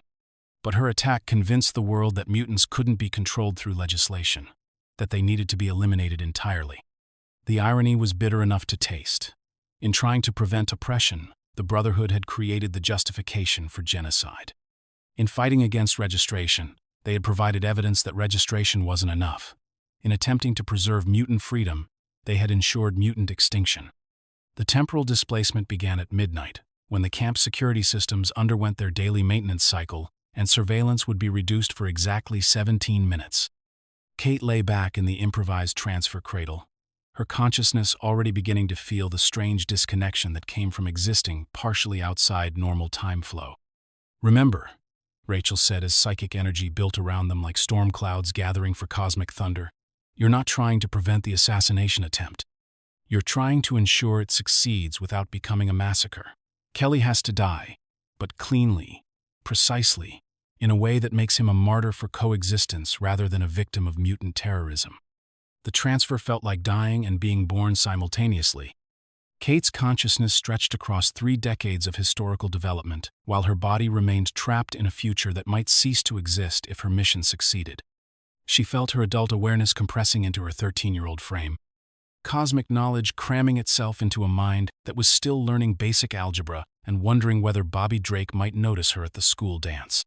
The Xavier Institute of 1981 was a revelation to someone who had known only the ruins of the dream. Here, the mansion's walls stood intact, its gardens bloomed with impossible beauty, and the halls echoed with laughter rather than the mechanical precision of automated death. Young mutants walked freely between classes, their abilities sources of wonder rather than death sentences, their futures bright with possibility that history would soon extinguish. But Kate's adult consciousness, compressed into her younger self, carried knowledge that transformed every peaceful scene into prophecy of coming horror. She knew which of her classmates would die in the first Sentinel attacks, which teachers would be executed as enemies of the state, which dreams would be crushed beneath the weight of humanity's fear made manifest. Kitty? Scott Summers found her standing alone in the mansion's memorial garden, staring at spaces where gravesites would eventually hold the remains of heroes who were still alive in this timeline. "Are you feeling all right? You seem different today." The temptation to tell him everything was almost overwhelming, to warn him about Jean's return and corruption, about the Phoenix Force and cosmic consequences, about the decades of struggle that would end with most of his friends dead and his species facing extinction. But temporal mechanics demanded surgical precision. Too much information would create paradoxes that might prevent the very changes she had come to accomplish. "Mr. Summers," Kate said, her 13-year-old voice carrying undertones that belonged to someone who had lived through 30 years of war, "what would you do if you knew that trying to save someone you loved would end up destroying everything you believed in?" Scott's response carried the certainty of someone who had not yet learned the terrible cost of absolute moral principles. "I'd find a third option, Kitty. There's always a way to do the right thing if you're willing to be creative enough to find it." The Brotherhood's assault on the Capitol was scheduled to begin at 2:47 p.m. Eastern Standard Time, when Senator Kelly would be halfway through his speech, announcing conditional support for mutant registration legislation. Mystique's plan called for Destiny to provide temporal guidance, Pyro to create diversionary fires, Avalanche to destabilize the building's foundation, and Blob to serve as mobile fortress against security response. Kate's mission required her to be in 2 places simultaneously physically present: in the Xavier Institute's danger room, where the X-Men were conducting a routine training exercise, while her consciousness projected forward through time to influence events in Washington. The temporal strain was enormous, threatening to tear her awareness apart across multiple timeline branches. But, as the critical moment approached, she realized that changing history required more than preventing an assassination.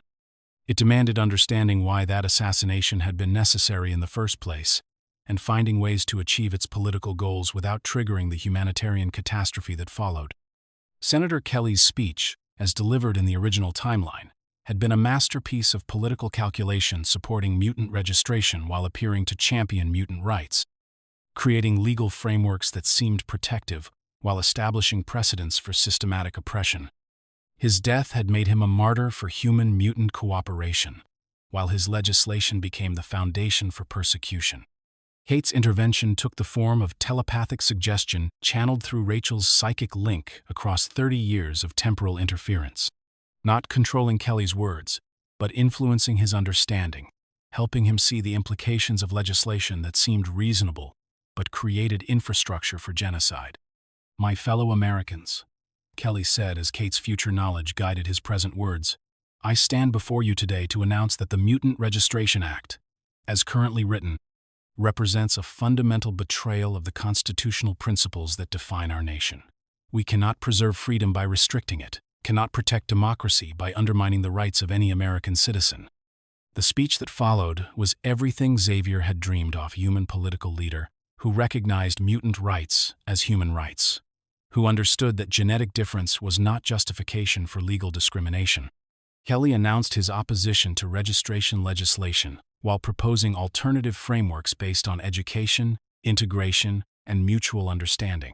The Brotherhood's assault proceeded as planned, but without its primary target present, Kelly had changed his schedule based on Kate's temporal guidance, appearing instead at a public forum where his security detail could protect him without endangering civilian populations. Mystique's attack struck an empty chamber while Kelly spoke to integrated audiences about the possibility of peaceful coexistence.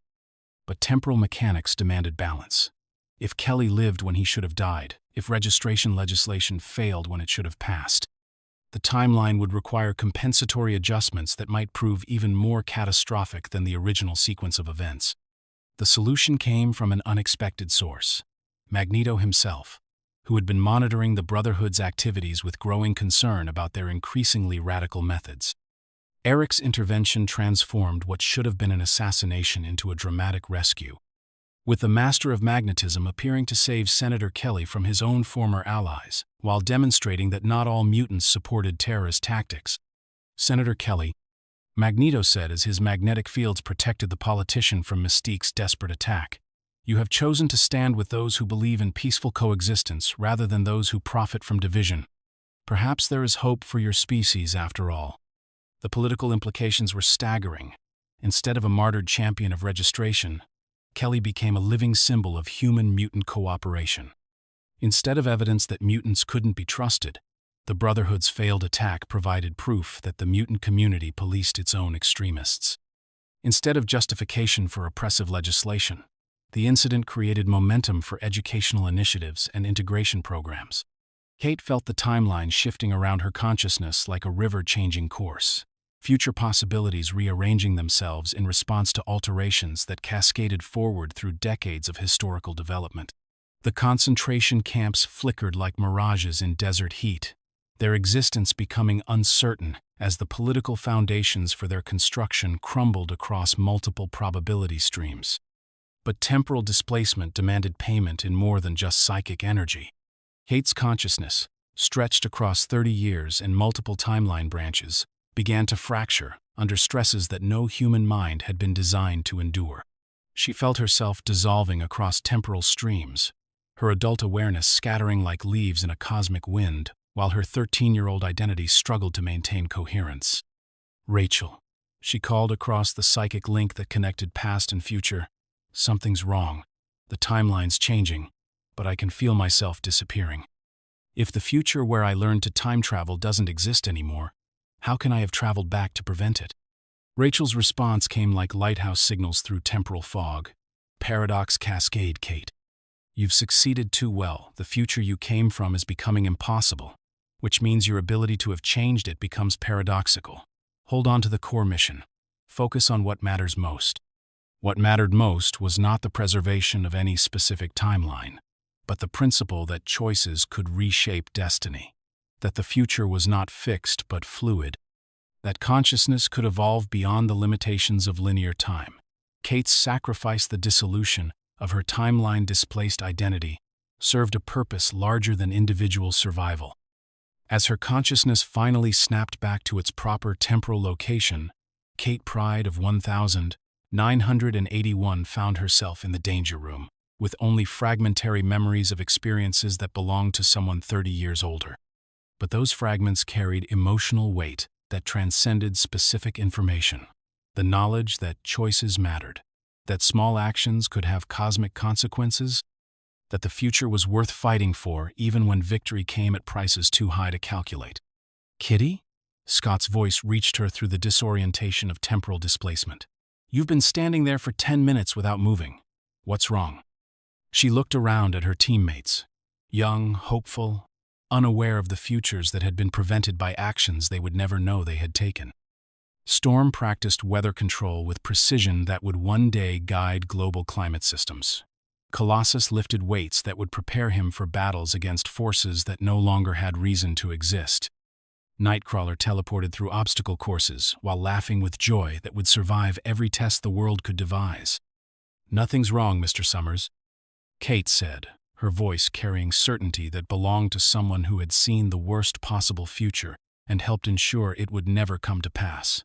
"Everything's exactly as it should be." The timeline that resulted from her intervention wasn't perfect, humans, and mutants still struggled with fear and misunderstanding. Legislation still attempted to balance security with freedom. Conflicts still erupted between groups, with different visions of what coexistence should look like. But the machinery of systematic genocide never acquired the political justification it needed to operate. The infrastructure of oppression never gained the social acceptance required for expansion. Years later, when historians studied the period that had been called the Mutant Crisis, they would note the strange confluence of events that prevented what computer models suggested should have been inevitable conflict. A senator who changed his mind at the last moment. A terrorist attack that failed due to inexplicable timing errors. A villain who chose rescue over revenge in defiance of his established psychological profile. But the X-Men knew something that historians would never record. That the future was not destiny but choice. That time was not river but ocean. And that consciousness could navigate across temporal streams when guided by love that transcended individual existence. Kate Pryde grew up in a world where the worst possibilities had been prevented by actions she could barely remember, serving as living proof that hope could reshape reality, when wielded by those brave enough to believe that tomorrow could be better than today. The age of temporal consequences had passed its first test, demonstrating that even cosmic forces could be guided by human wisdom when that wisdom chose sacrifice over survival, principle over comfort, and hope over fear. Days of future past had become days of future possible, and the future remained unwritten, balanced on the edge of choices yet to be made by heroes who understood that the greatest power was not the ability to change history, but the courage to ensure that history was worth changing. Mutant Massacre. Innocence lost. The tunnels beneath Manhattan's streets had been carved from living rock by desperate hands over decades of patient excavation, creating a labyrinthine city that existed in the spaces civilized society chose to ignore. Here, in chambers that had never seen sunlight, the Morlocks had built their sanctuary, a place where physical mutation was beauty rather than curse, where difference was celebrated rather than hidden, where the most visibly altered children of evolution could live without fear of human judgment. Callisto moved through the tunnels with the fluid grace of someone who had learned to navigate absolute darkness, her enhanced senses mapping every passage, every chamber, every secret entrance that connected their underground paradise to the surface world above. As leader of the Morlocks, she carried responsibility for nearly 300 souls who had been rejected by humanity and mutant-kind alike individuals, whose mutations were too visible, too disturbing, too alien for even Xavier's dream of integration to accommodate. The irony was not lost on her. They called themselves Morlocks, after the subterranean creatures from H.G. Wells' dystopian fiction, but their reality was more complex than simple reversal of surface hierarchies. Down here, Tommy, whose crystalline skin refracted light into rainbow patterns that could blind normal human Swa's artist and architect, using his unique physiology to create beauty that no surface dweller could imagine. Sunder, massive and deformed by any conventional standard, served as gentle giant and protector, his strength channeled toward construction rather than destruction. Mask could reshape flesh like clay, but used his abilities to help other Morlocks adjust to physical changes that surface medicine couldn't address. Plague's touch could kill, but down in the tunnels she tended gardens of phosphorescent fungi that provided both food and light for their underground civilization. Callisto, the young girl called Annalie, approached with the quick, nervous movements of someone whose empathic abilities made her sensitive to emotional disturbances. "Something's wrong up there. I can feel hunting, predators, moving through the upper tunnels with purpose that feels like death." Callisto's combat instincts, honed by years of protecting those who couldn't protect themselves, immediately shifted into high alert. The Morlocks had survived by avoiding attention, by remaining invisible to both human authorities and mutant politics. Their tunnels were known to few surface dwellers, their existence carefully concealed through decades of strategic misdirection. But secrecy was a fragile protection when faced with enemies who possessed the resources and determination to map every hidden space beneath America's largest city. The Marauders had spent months preparing for this operation, their reconnaissance conducted with precision that would have impressed military strategists. Each member of the team had been selected for abilities that complemented the specific challenges of underground warfare-enhanced senses for navigation, destructive powers for creating new passages, psychological profiles that indicated willingness to commit atrocities in service of ideological goals. Mr. Sinister had planned the mutant massacre with the careful attention to detail that characterized all his genetic experiments. The Morlocks represented contamination in his vision of mutant evolution individuals whose mutations had developed along uncontrolled lines, creating abilities and appearances that deviated from his carefully calculated genetic templates. They were chaos, where he demanded order, randomness, where he required precision. My children, Sinister addressed his marauders from the staging area he had established in abandoned subway tunnels, his pale features reflecting the artificial lighting that made him appear more corpse than living being. Today we cleanse the genetic pool of impurities that threaten the proper development of Homo superior. The Morlocks represent evolutionary dead ends that must be eliminated before their corrupted genetics can spread through breeding programs. The Marauders listened with expressions that ranged from eager anticipation to cold professionalism. Sabretooth's feral grin suggested someone who viewed the coming slaughter as entertainment rather than necessity. Scalfunter's military bearing indicated a soldier following orders without questioning their moral implications. Blockbuster's massive frame spoke to destructive potential held in check only by Sinister's telepathic control. But it was Arclight who would prove most devastating to the Morlocks' hidden sanctuary. Her ability to generate seismic vibrations through solid matter could collapse tunnel systems that had taken decades to construct, trapping defenders while providing attackers with tactical advantages that made resistance futile. The assault began at 3:17 a.m., when most of the Morlock community was sleeping in chambers deep beneath the city's consciousness. Arclight's first attack brought down the main tunnel that connected their residential areas to their food production facilities, separating families while creating choke points where Marauder fire teams could establish killing zones. Callisto woke to the sound of children screaming and structural supports failing, her enhanced senses immediately identifying the coordination and precision that marked this as military assault rather than random violence. This isn't gang warfare or surface dweller exploration. She called to her lieutenants through the communication tunnels that had been carved specifically for emergency coordination. This is extermination. The Morlocks' defensive preparations, designed primarily to deal with human law enforcement or occasional mutant supremacist attacks, proved inadequate against enemies who possessed detailed intelligence about their tunnel layout and tactical capabilities. Sunder's strength, formidable in single combat, became liability when faced with opponents who could collapse passages around him. Mask's flesh-shaping abilities required physical contact with enemies who attacked from distances that made approach impossible. Plague tried to create biological barriers using her death touch to contaminate tunnel approaches, but the Marauders had come prepared with environmental suits and filtration systems that neutralized her primary defensive capability. Even her secondary mutations-enhanced disease resistance and toxin immunity proved insufficient against attackers who had studied her abilities and developed specific countermeasures. The massacre was methodical in its thoroughness. Marauders swept through the tunnel system like extermination specialists, checking every chamber, every hiding place, every escape route that desperate Morlocks might attempt to use. Their orders were specific. No survivors, no witnesses, no evidence that might allow surface authorities to investigate what had happened in the depths beneath their city. But news of the attack reached the surface through channels that Sinister had not anticipated. Kitty Pryde, using her phasing abilities to explore Manhattan's underground infrastructure for a geology project, materialized in the middle of a tunnel where Marauder forces were herding captured Morlocks toward execution chambers.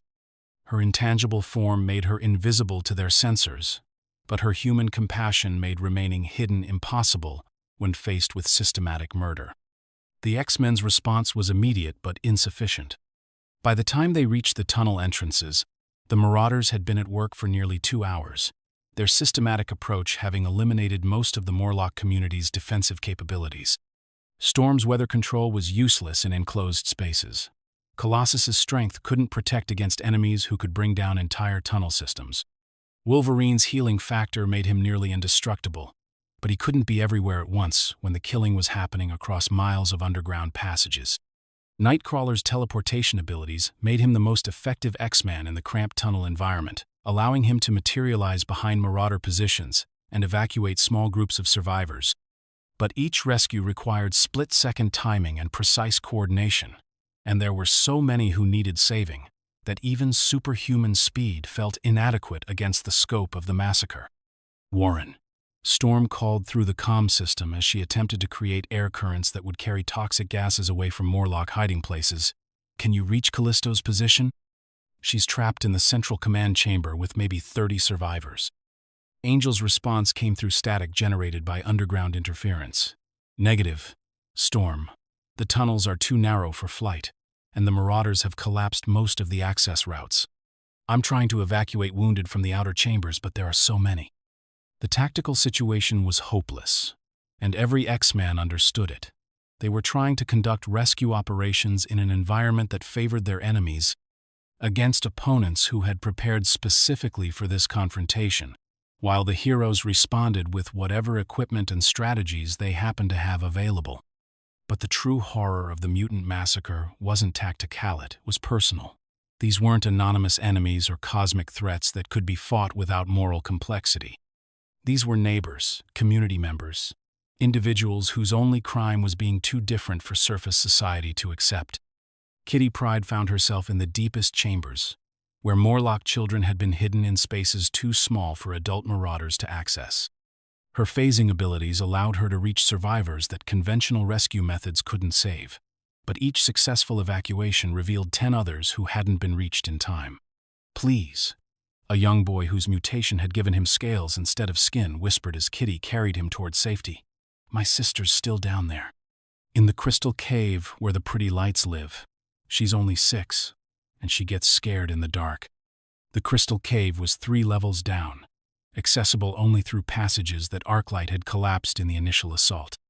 Reaching it would require Kitty to phase through tons of rubble while maintaining coherent form across distances that pushed her abilities to their absolute limit. The chances of survival were minimal. The chances of saving the child were even smaller. But some choices transcended tactical calculation. Kitty's descent through the collapsed tunnels felt like swimming through concrete in despair, her intangible form navigating by sound and touch, while gravity tried to crush her consciousness back into normal space-time. Each foot of progress required concentration that left her exhausted, but she could hear the child crying, somewhere ahead 6-year-old terror that echoed through stone chambers like prayers no one was equipped to answer. She found the girl in a space barely large enough for a human body, surrounded by crystalline formations that had grown from Morlock mutations interacting with underground mineral deposits. The child's mutation was beautiful. In its simplicity, she could make crystal structures sing, creating music from geological formations while light danced through her translucent skin. I'm Kitty, she said as she gathered the child into her arms, extending her phasing field to encompass them both. I'm going to take you somewhere safe, okay? But we have to be very brave, because the trip might be scary. The ascent was a nightmare of endurance and will. Kitty's powers pushed beyond every safety limit she had learned during her training. But 3 feet from the surface, disaster struck. Her concentration faltered for less than a second, just long enough for her phasing field to destabilize while they were passing through solid rock. The injury was immediate and catastrophic. Portions of Kitty's body materialized inside stone formations, creating wounds that conventional medical knowledge couldn't address. Her left arm became partially integrated with granite. Her torso showed fractures where rock had briefly occupied the same space as flesh and bone. The pain was beyond description, but she maintained her hold on the child until X-Men medical teams could extract them both. Kitty. Nightcrawler's voice reached her through the haze of shock and agony as Storm's winds carried them toward emergency medical attention. You saved her. The little girl is alive because you were willing to risk everything. But the cost of that rescue became clear only during the medical examination that followed. The phasing accident had damaged Kitty's powers at the genetic level, creating instabilities that made her abilities unpredictable and potentially fatal. Her intangible form now flickered between states without conscious control, threatening to trap her permanently in immaterial existence, where she could observe but never again touch the physical world. Warren Worthington III faced his own permanent transformation during the rescue operations, his wings shredded by marauder attacks that had been designed specifically to ground the X-Men's aerial advantage. Harpoon's energy spears had torn through feathers and bone with surgical precision, leaving damage that even advanced mutant healing techniques couldn't fully repair. "Warren," Hank McCoy said as he examined X-rays that showed the extent of wing damage, "I'm sorry, but the skeletal structure has been compromised beyond surgical correction. You'll never fly again, not with these wings." The psychological impact was devastating. Warren had defined himself through flight since childhood, had seen his aerial abilities as evidence that mutation could transcend rather than merely modify human potential. Grounded, he became a different person, angrier, more desperate, more willing to consider solutions that his previous moral framework would have rejected. The final casualty count from the mutant massacre would never be precisely determined. Official estimates suggested that between 200 and 300 Morlocks had died during the 6-hour assault, but the underground community's secretive nature made accurate records impossible. More importantly, the psychological impact on mutant communities worldwide was incalculable. If the Morlocks who had avoided all political conflicts, who had hidden themselves from both human and mutant society, who had posed no threat to anyone, could be hunted down and systematically murdered, then no mutant anywhere was truly safe. The attack demonstrated that visibility was not the only danger faced by their species. Even complete isolation offered no protection against enemies who possessed sufficient resources and determination. "They weren't warriors," Storm said during the memorial service held in the mansion's chapel, her weather control creating a gentle rain that felt like tears falling from a grieving sky. "They weren't political activists or terrorists or threats to anyone's security. They were simply people who looked different, who had found ways to build lives despite rejection by both human and mutant society." Professor Xavier's eulogy carried the weight of someone who understood that they had witnessed the first organized attempt at mutant genocide, a systematic effort to eliminate an entire community based solely on genetic differences. The Morlocks died because they were different, because their mutations were visible, because they existed. Their deaths serve as warning and promise, warning that hatred can organize itself into industrial efficiency, promise that we will never again allow our people to face such threats without protection. The investigation that followed revealed connections that extended far beyond the marauders themselves. Financial records showed funding from government sources and private organizations. Communication intercepts indicated coordination with military research programs, and genetic analysis of marauder abilities suggested enhancement through scientific procedures that required resources exceeding anything available to independent terrorist groups. But perhaps most disturbing was the discovery that the massacre had been filmed by automated recording systems, with footage distributed through underground networks to demonstrate what could happen to mutants who refused to integrate with human society. The Morlock deaths had been transformed into propaganda, their suffering edited into justification for policies that promised protection through registration and control. "They're using our people's deaths to argue for registration," Scott said as the X-Men reviewed intelligence reports in the mansion's briefing room, claiming that if the Morlocks had been monitored and protected by government programs, this couldn't have happened. Wolverine's response carried the bitter wisdom of someone who had seen similar arguments used to justify atrocities throughout history. Same song, different verse. Slim. First they create the problem, then they offer the solution that gives them exactly what they wanted in the first place. Control dressed up as protection. The mutant massacre marked a turning point in public perception of the mutant situation. Media coverage focused on the violence while ignoring the victims, presenting the attack as evidence that mutant communities were inherently unstable rather than vulnerable. Politicians used the tragedy to support legislation that would have made future massacres easier to organize by centralizing mutant identification and location data. But for the X-Men, the massacre represented something more personal. The loss of innocence that came from understanding that their enemies were willing to commit genocide, not as aberrant behavior but as calculated strategy. The age of believing that good intentions and heroic example could gradually overcome prejudice and fear was ending, replaced by the harsh recognition that some conflicts could only be resolved through victory or extinction. In the tunnels beneath Manhattan, automated systems continued their work-sealing chambers, redirecting water flow, erasing evidence of the community that had once thrived in the spaces between society's attention. But in one small chamber, impossible to reach through conventional means, crystal formations still sang with music that a 6-year-old girl had taught them, melodies that carried across the darkness like promises that beauty could survive, even when those who created it could not. The Morlock massacre had ended, but its consequences would ripple through mutant consciousness for decades to come. They had learned that isolation was not protection, that hiding was not safety, that the world would find them no matter how deep they tried to bury themselves. The age of innocence was over. The age of survival had begun. Fall of the mutants, siege perilous. The crimson skies above Dallas burned with unnatural fire as Apocalypse's celestial ship descended toward the city like a technological mountain given wings and malevolent purpose. From its hull, crafted from materials that existed partially outside normal space-time, energy cascaded in patterns that made watching humans weep without understanding why. Their primitive nervous systems overwhelmed by sensory input that evolution had never prepared them to process. Onsaba Nur stood at the ship's command center, his ancient consciousness interfacing directly with systems that had been old when Earth's continents were still learning their current configurations.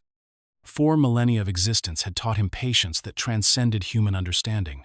But recent events, the Morlock massacre, humanity's increasing organization against mutant kind, the systematic elimination of genetic diversity he considered sacred convinced him that the time for subtle guidance was over.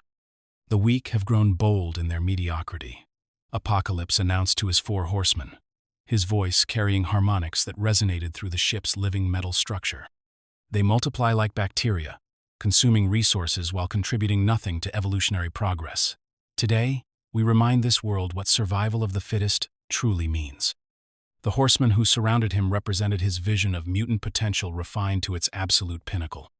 Death wore the face and wings of Warren Worthington III, but the gentle soul that had once defined Angel had been surgically replaced with something harder, more desperate, more willing to embrace transformation as escape from unbearable loss. The wing damage from the Morlock tunnels had provided Apocalypse with the perfect psychological leverage offer: healing in exchange for service, resurrection in exchange for loyalty. Warren, Apocalypse continued, his ancient eyes studying the being who had once embodied hope made manifest. You understand better than most that evolution requires sacrifice. Your human compassion died with your wings. What emerged from that death serves purposes larger than individual sentiment. Archangel's response came through vocal cords that had been modified to carry new harmonics, his voice suggesting metal on stone as much as human emotion. The weak deserve extinction, Lord Apocalypse. My former teammates cling to dreams of coexistence that evolution has already judged naive. Today, we help them understand what their misplaced mercy has cost our species. The other horsemen nodded with varying degrees of enthusiasm. Pestilence, whose touch could corrupt biological systems at the cellular level, saw the coming battle as opportunity to test enhancements that Apocalypse's technology had made to her natural abilities. War carried weapons that could level city blocks, while his strategic mind calculated optimal casualty distributions for maximum psychological impact. Famine possessed abilities that could drain energy from any source, electrical, biological, or cosmic, leaving her targets helpless while she grew stronger. But the true purpose of Apocalypse's assault on Dallas was not the city itself, but what it represented: humanity's attempt to organize technological response to mutant superiority.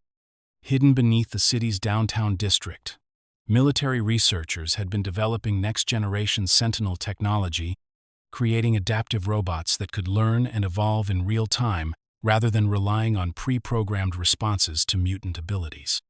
They seek to create artificial evolution, Apocalypse observed as his ship's sensors analyzed the underground facility's energy signatures.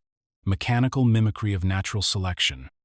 How fitting that their efforts should serve as demonstration of why biological superiority cannot be replaced by technological substitute. The X-Men's response to the crisis was immediate but tactically complex. Intelligence reports indicated that Apocalypse's ship contained enough destructive potential to sterilize the entire Southwest. But civilian evacuation from a major metropolitan area would take days they didn't have.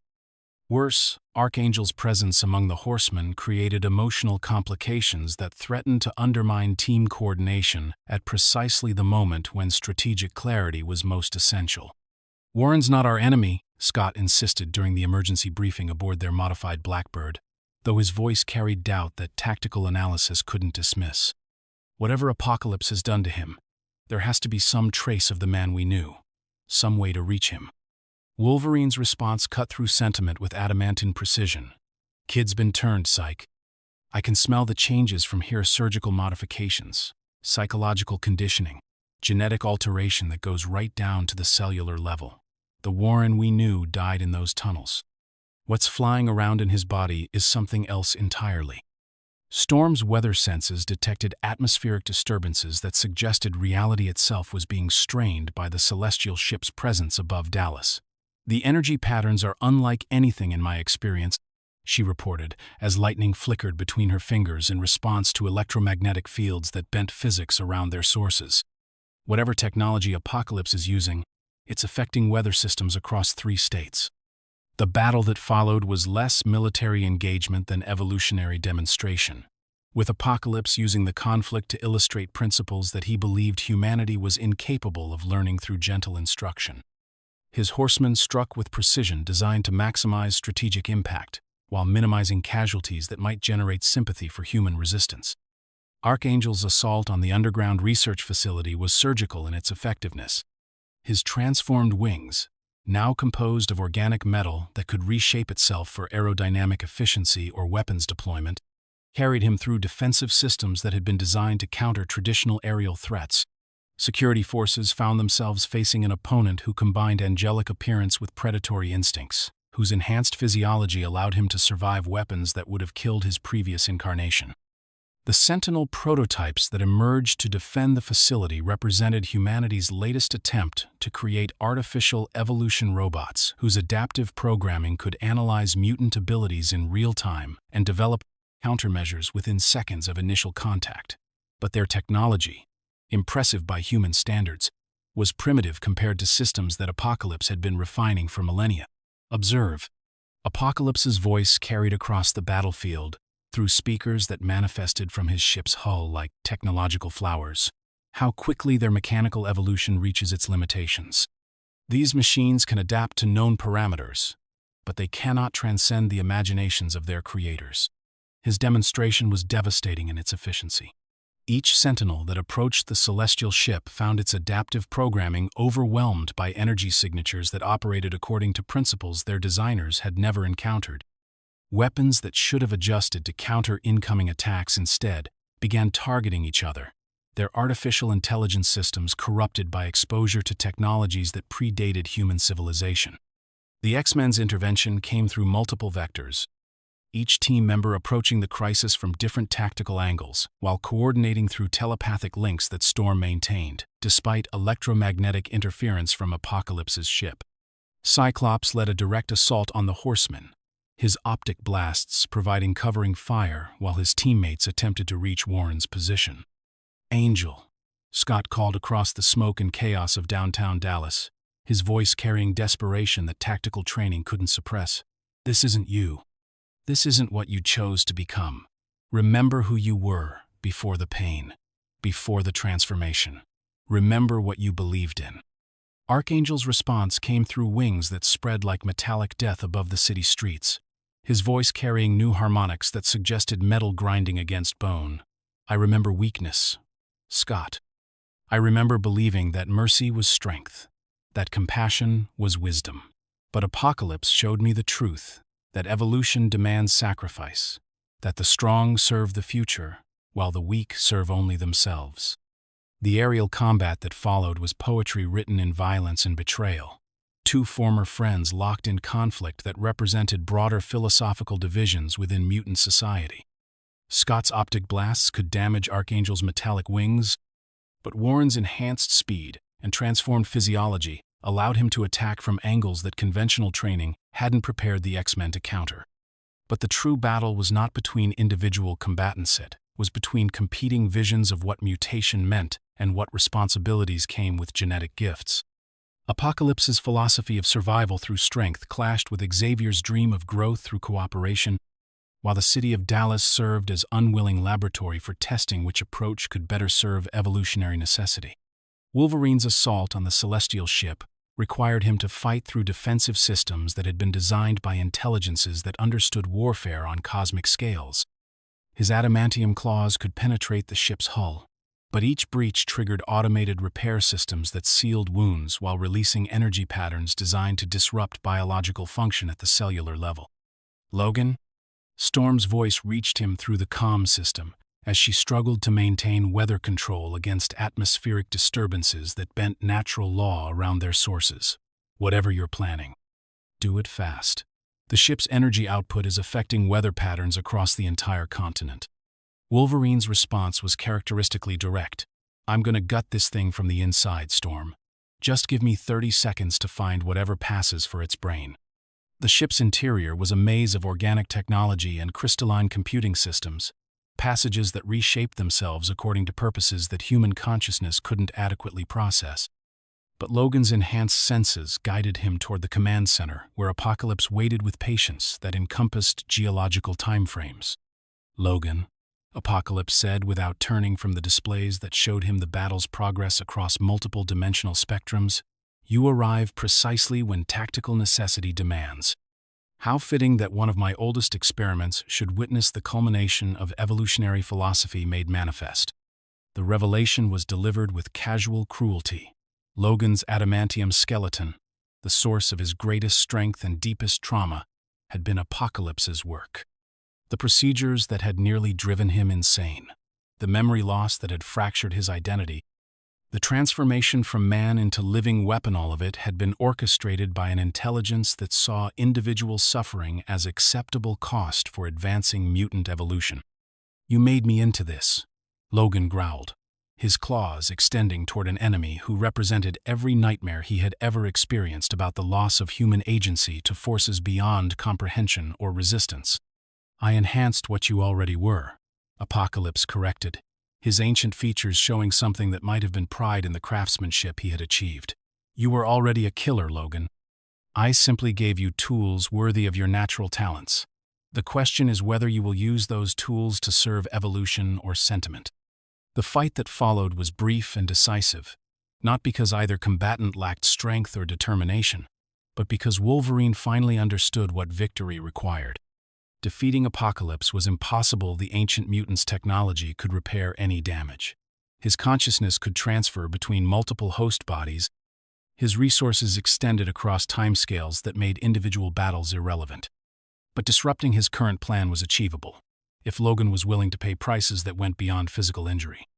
The ship's self-destruct sequence was hidden in control systems that required genetic identification from one of Apocalypse's test subjects, someone whose DNA had been modified by his experiments, whose cellular structure carried authorization codes written in organic programming languages. Logan's adamantium skeleton contained exactly such modifications, making him one of perhaps a dozen beings on Earth who could trigger the ship's destruction. "You understand the cost," Apocalypse observed as Logan's claws touched the activation interface, "of choosing sentiment over survival? The ship contains technology that could advance mutant evolution by centuries. Its destruction serves emotional satisfaction rather than logical necessity." Logan's answer came through gritted teeth as adamantium met crystalline computing systems. "Sometimes being human matters more than being evolved." The celestial ship's destruction lit the Dallas sky like a second sun, its energy reserves detonating in patterns that created aurora effects visible from orbit, while Apocalypse's consciousness escaped through quantum backup systems that would eventually reconstitute his physical form. But the immediate threat was ended. The Sentinel research facility lay in ruins, and the Horsemen were scattered by the explosion that freed them from their master's direct influence. Archangel fell from the sky like Lucifer cast from heaven, his metallic wings damaged by forces that even Apocalypse's enhancements couldn't entirely protect against. But in the moment of impact, something unprecedented happened. Warren Worthington III began to remember who he had been before the transformation, began to feel emotions that served compassion rather than conquest. "Scott," he whispered as his former teammates gathered around his broken form, "what have I done? What did I become?" The recovery that followed would take months of careful medical and psychological treatment, but the man who emerged from Apocalypse's conditioning was forever changed by the experience. Warren had tasted absolute power and found it hollow, had served genetic destiny, and discovered it was indistinguishable from tyranny. His wings would heal, his body would recover, but his soul carried scars that reminded him daily of how easily heroism could be corrupted into something monstrous. The X-Men's victory in Dallas was Pyrrhic in its cost and implications. They had prevented Apocalypse from demonstrating his philosophy through mass destruction, but at prices that challenged their fundamental assumptions about the nature of their mission. How could they protect a world that seemed determined to create the very threats they fought against? How could they maintain hope when their enemies possessed resources that dwarfed anything they could bring to bear? The answer came from an unexpected source: Roma, the omniversal guardian, whose cosmic perspective allowed her to perceive patterns that transcended individual timelines and dimensional boundaries. She materialized in the ruins of downtown Dallas as cleanup crews worked to restore normal city function, her presence creating reality distortions that made sophisticated monitoring equipment register impossible readings. X-Men, Roma announced, her voice carrying authority that derived from responsibilities extending across infinite dimensional variations. "You have proven yourselves worthy of gift and burden that transcends your current understanding. The universe requires guardians who can operate beyond the limitations of single realities." The siege Perilous manifested before them like a crystalline doorway that existed in all dimensions simultaneously, its faceted surface reflecting not just their physical forms, but probability shadows of what they might become under different circumstances. Through its transparent depths, they could perceive glimpses of alternate realities where their choices had led to different outcomes, where their struggles had taken different forms. "This is a portal to second chances," Roma explained as cosmic energy flickered around the artifact like aurora made tangible. "For those who choose to pass through, death becomes transformation. Failure becomes opportunity for growth. Endings become beginnings dressed in unfamiliar forms." The choice that faced them was unprecedented in its implications. They could continue their current existence, fighting the same battles against the same enemies, while hoping that gradual progress might eventually overcome systematic opposition. Or they could accept transformation that might reshape their identities, their abilities, their understanding of what it meant to be mutant, in a universe where consciousness could transcend biological limitation. "Together or separately?" Cyclops asked, his tactical mind processing variables that extended beyond normal strategic calculation. "As you choose," Roma replied, "but remember that courage shared is courage doubled, while wisdom divided becomes mere opinion." One by one, the X-Men made their decisions. Storm stepped through first, her weather control creating atmospheric disturbances that painted the sky in colors that had no names, while her consciousness prepared for transformation that might reshape her understanding of the forces she commanded. Wolverine followed, his healing factor creating strange interactions with the portal's energy that suggested his next incarnation might transcend the limitations that had defined his current existence. Rogue approached the siege Perilous with particular trepidation, her absorption abilities creating feedback loops with the portal's dimensional mechanics that threatened to drain energy from the artifact itself. But her need for transformation, for the possibility of touch without destruction, for connection without consumption, overcame her fear of unknown consequences. Colossus carried his sister's memory through the portal, hoping that whatever lay beyond might offer opportunities to resurrect those who had been lost to conflicts that seemed to escalate without resolution. His steel form dissolved into component atoms that reassembled according to principles that operated beyond normal physics. Finally, Scott Summers stood alone before the siege Perilous, his ruby quartz glasses reflecting crystalline surfaces that showed him infinite versions of himself across dimensional boundaries. Leadership had taught him to accept responsibility for decisions that affected others. But this choice carried implications that extended beyond his ability to predict or control. "Professor," he said through the telepathic link that connected him to Xavier's school, "if we don't come back as ourselves, if the transformation changes us beyond recognition, remember that we chose this because we believed in something larger than individual survival." Xavier's response carried the weight of someone who understood that evolution sometimes required sacrifice that transcended personal cost. "Scott, whatever you become, wherever this transformation leads you, remember that the dream lives not in specific individuals but in principles that can be carried by anyone brave enough to embrace them." The passage through the siege perilous was death and rebirth compressed into a single moment of cosmic transformation, consciousness dissolving and reconstituting according to patterns that served universal necessity rather than individual preference. When the process was complete, the X-Men who emerged would be the same souls wearing different faces, carrying the same principles through circumstances that would test their resolve in ways they couldn't imagine. The fall of the mutants was over, but their rise had only begun. Somewhere beyond the siege perilous, new incarnations of old heroes prepared to face challenges that would require everything they had learned about power, responsibility, and the courage to hope when hope seemed impossible. The wheel of evolution turned, carrying them toward destinies that remained unwritten but would be shaped by choices they had already made. To serve others rather than themselves, to protect rather than dominate, to believe that consciousness could transcend any limitation when guided by love that burned bright enough to illuminate the darkness between stars. Roma watched them disappear into crystalline depths and smiled with satisfaction that encompassed cosmic timeframes. The universe had chosen its guardians well, and those guardians had chosen transformation over stagnation, growth over comfort, hope over fear.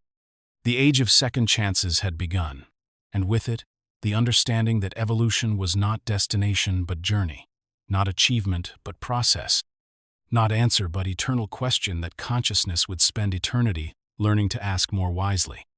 The X-Men were gone, but their legacy remained, that ordinary individuals could become extraordinary through choices that served principles larger than personal survival, that mutation was not curse but gift, and that the future belonged to those brave enough to face it together rather than alone. Kindled by the cosmos, the Phoenix Saga. The space shuttle Endeavour hung in the void like a prayer made of metal and dreams, its hull scarred by micrometeorites and cosmic radiation as it limped toward Earth's atmosphere on failing engines and diminishing hope. Inside the cramped cockpit, Dr. Peter Corbeau worked with desperate precision to maintain life support systems that had been pushed far beyond their design parameters, while behind him, the X-Men prepared for what they all understood might be their final mission. The solar storm had come without warning. Coronal mass ejection of unprecedented magnitude that had disabled the space station they'd been sent to rescue and left their shuttle crippled in the radioactive wasteland between Earth and its star. Through the reinforced viewports, the cosmic tempest painted space in colors that had no names, energies that bent light itself into impossible geometries, while the shuttle's radiation detectors screamed warnings that no human technology could adequately process. Jean Grey sat in the pilot's seat, her telepathic abilities stretched to their absolute limits as she coordinated with her teammates while simultaneously trying to calculate re-entry trajectories that would bring them home alive. Her red hair caught the strange light filtering through the cabin, creating a aureole effect that made her appear almost supernatural against the backdrop of dying stars and newborn galaxies. "Scott," she called over the static that filled their communication systems, her voice carrying the controlled terror of someone who understood exactly how close they all stood to extinction. "The radiation levels are climbing past anything our suits can handle. If we don't reach the atmosphere in the next 18 minutes, we're all going to die up here." Cyclops worked frantically at the navigation console, his tactical mind processing variables that seemed to shift with each passing second. The shuttle's main engines were offline, its backup systems failing one by one as cosmic radiation fried circuits that had been designed to operate in the relatively gentle environment of low Earth orbit. Every calculation led to the same conclusion: they didn't have enough power to reach safety. "There has to be another way," Scott said, though his voice carried the hollow quality of someone speaking more to convince himself than others. Kurt can teleport us to the surface, or Storm can create atmospheric currents to guide us down, or the radiation would kill Kurt before he could complete a long-range jump, Logan interrupted, his enhanced senses detecting the cosmic storm's effects on their teammates' dimensional abilities. And Storm's unconscious whatever hit us scrambled her connection to Earth's magnetic field. We're on our own up here. Nightcrawler materialized in a puff of sulfurous smoke that mixed poorly with the shuttle's recycled atmosphere, his demonic appearance somehow comforting in their current circumstances. Mine friends, I have checked every system, every circuit, every backup protocol. We have perhaps enough power to reach the outer atmosphere, but landing safely. He spread his hands in a gesture that conveyed more than words ever could. Colossus, his steel form immune to radiation but helpless to affect their trajectory, stood like a statue of living determination in the shuttle's cramped passenger area. There must be something we can do. We did not survive Krakoa and countless other dangers only to die because of mechanical failure. But Jean Grey wasn't listening to their desperate strategizing anymore. Something else had captured her attention, a presence that existed just beyond the edge of normal perception, vast and ancient and impossibly beautiful. It spoke to her in colors that had no wavelengths, in music that resonated through dimensions her teammates couldn't access, in concepts that transcended the limitations of human language. Jean Grey, the presence whispered, its voice like the birth of stars and the death of universes combined into a single, overwhelming symphony. You who would sacrifice yourself for those you love. You who burn with compassion bright enough to illuminate galaxies, we have watched you, and we find you worthy. Jean? Scott's voice seemed to come from very far away, though he sat less than 3 feet from her position. Jean? What's wrong? Your telepathic signature just spiked beyond anything Cerebro's ever recorded. She turned to look at him, and for a moment Scott saw something in her eyes that made his ruby quartz glasses seem dim by comparison, light that came from sources that predated Earth's sun, intelligence that encompassed cosmic scales his mind couldn't begin to process. When she spoke, her voice carried harmonics that resonated in frequencies only Logan's enhanced hearing could detect. I can save us, Jean said, each word weighted with implications that none of them fully understood. But it will change everything. Change me. There's something out here, something that's been waiting for someone strong enough, pure enough, loving enough to serve as its voice in this reality. The cosmic storm intensified around them, radiation levels climbing past the point where their suits could provide meaningful protection. Through the viewports, they could see Earth rotating below them like a blue-green jewel set against the infinite black of space, beautiful and unreachable and utterly indifferent to their struggle for survival. We are the Phoenix, the presence continued, its mental voice filling Jean's consciousness with images of civilizations rising and falling across galactic history, of stars being born and dying, and being reborn in endless cycles of creation and destruction. We are life and death and rebirth, the force that ensures all things continue in eternal renewal. Through you, we can touch this reality, this small blue world that burns so brightly with potential. Jean's telepathic abilities had always made her sensitive to the emotions and thoughts of others, but this contact transcended anything in her previous experience. The Phoenix Force wasn't just another mind, it was a cosmic entity that existed across multiple dimensions simultaneously, experiencing all possible timelines and outcomes in a single, overwhelming instant of awareness. She saw herself through its perception, a young human whose genetic gifts had opened doorways in her consciousness that most beings never suspected existed. Her telepathy didn't just read thoughts, it touched the fundamental forces that connected all living things across space and time. Her telekinetic abilities weren't mere matter manipulation. They were expressions of will made manifest through cosmic principles that governed reality itself. The shuttle's breaking apart, Wolverine called out as metal began to buckle under stresses that exceeded its engineering tolerances. Whatever we're gonna do, we better do it fast. Jean stood and walked to the shuttle's manual flight controls, her movements strangely graceful despite the gravitational chaos surrounding them. Behind her, Scott reached out with desperate urgency, but something invisible held him back, not force, but understanding that what was about to happen transcended normal concepts of rescue or sacrifice. Jean, don't, Scott whispered, though part of him already knew that his words came too late to change anything. Whatever you're thinking of doing, we'll find another way. We always find another way. She turned back to look at her teammates, her family, her reason for living, the people who had taught her that being different could be a gift rather than a curse. Each face told a story of acceptance and belonging that had transformed her from a frightened girl into a woman who understood that power meant responsibility, that gifts were meant to be shared. "I love you all," Jean said, her voice carrying absolute certainty despite the cosmic forces building around her consciousness. "Remember that, no matter what happens next. Remember that love was always stronger than fear, that hope was always more powerful than despair." The merger began as light pure, impossible radiance that seemed to emanate from Jean's cellular structure itself, as the Phoenix Force flowed into her consciousness like cosmic fire seeking fuel for universal renewal. Her red hair ignited into flames that burned without consuming. Her eyes became windows into stellar nurseries where new suns learned to shine. Her voice carried the music of spheres that had been singing since the universe first drew breath. "I am fire made flesh," Jean thought, though the concepts that filled her mind belonged as much to the phoenix as to her human consciousness. "I am life triumphant over death, hope victorious over despair, love burning bright enough to illuminate the darkness between stars." The transformation was visible from Earth's surface as a second sun blazed to life in the upper atmosphere, its light carrying spectrums that no earthly star had ever produced. Astronomers around the world scrambled to understand the phenomenon, while their instruments recorded energy signatures that challenged basic assumptions about physics and stellar formation. The shuttle Endeavour descended through Earth's atmosphere wrapped in Phoenix fire that protected its passengers from heat and pressure that should have reduced them to component atoms. Jean Grey, no longer entirely Jean Grey, guided their descent with precision that transcended human limitations, while her consciousness expanded to encompass global weather patterns, magnetic field fluctuations, and the delicate balance of forces that maintained life on the small blue world below.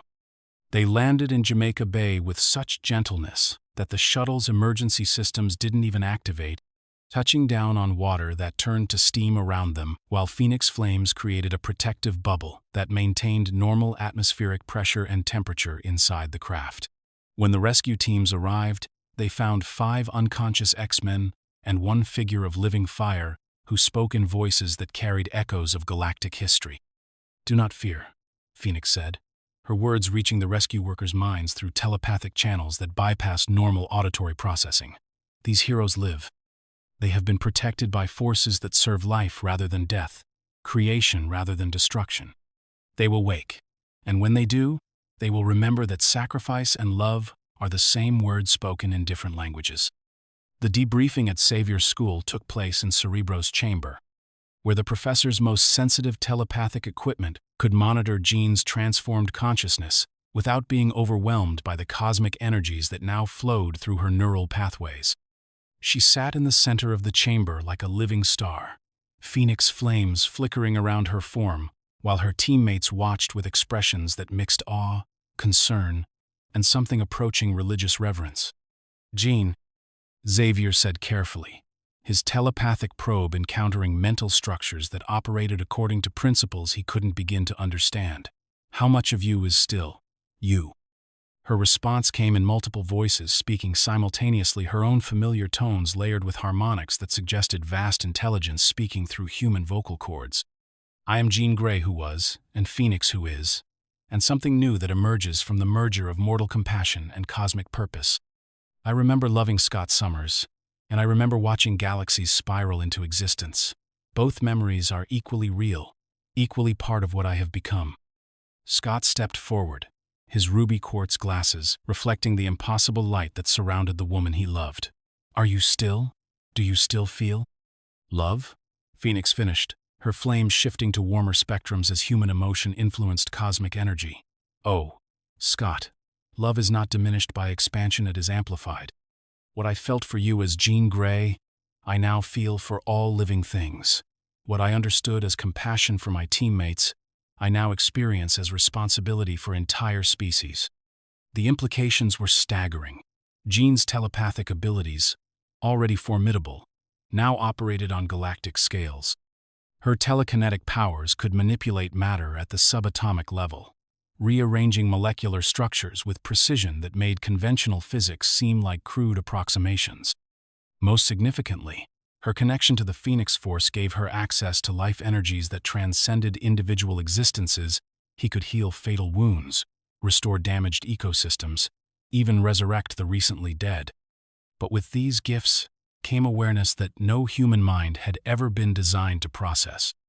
Jean, Phoenix could perceive the thoughts and emotions of every living being on Earth simultaneously, could feel the suffering of individuals she had never met, could sense ecological disasters and social injustices as physical pain that threatened to overwhelm her capacity for rational response.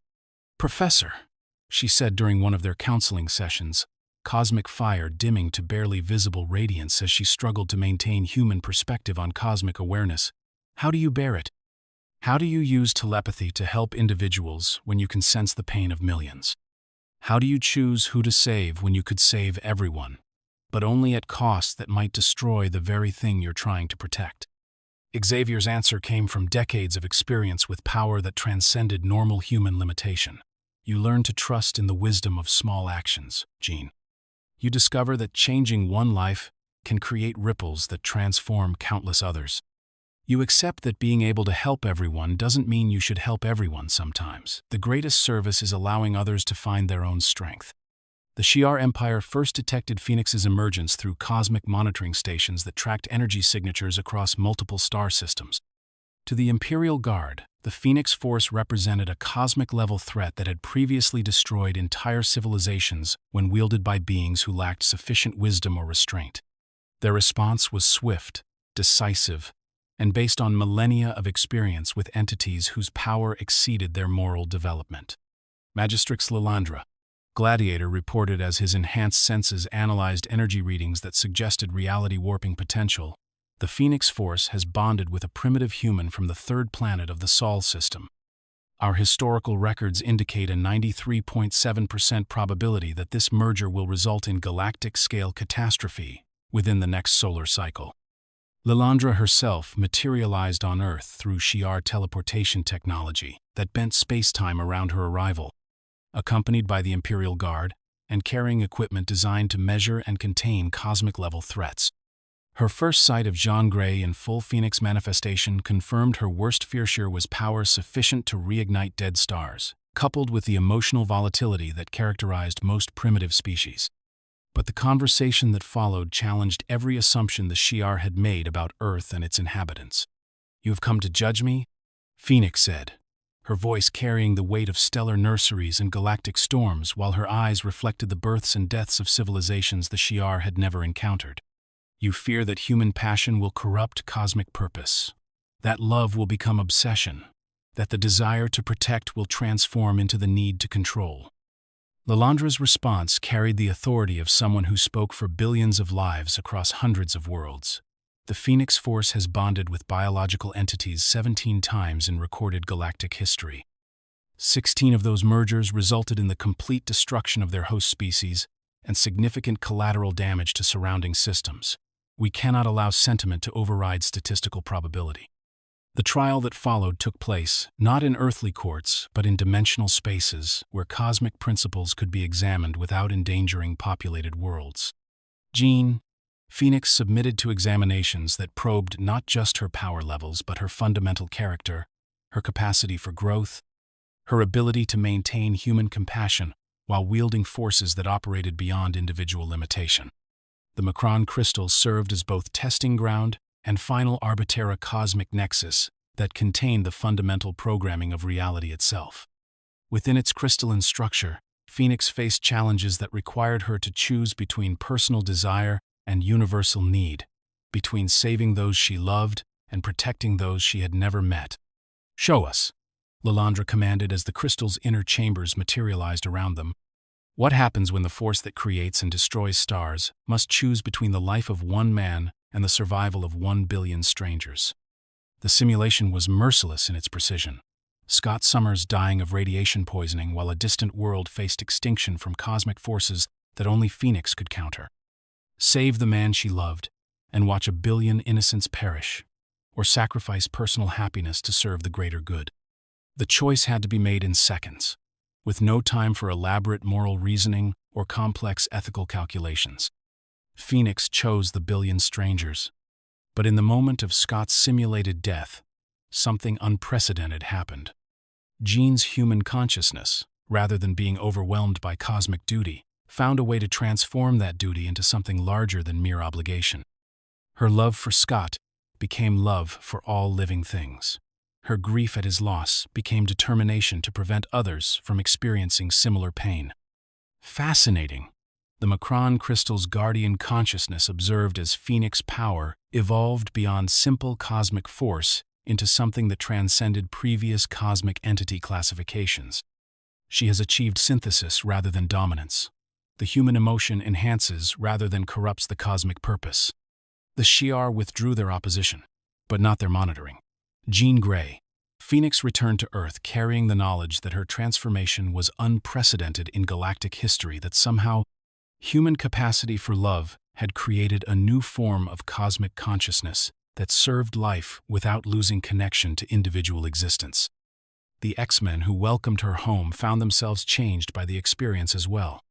They had witnessed one of their own transcend human limitation while maintaining human values, had seen power beyond imagination guided by wisdom that grew from rather than despite emotional connection. "Jean," Scott said as they stood together on the mansion's grounds, watching Phoenix flames dance through the night sky like aurora made personal. "What happens now?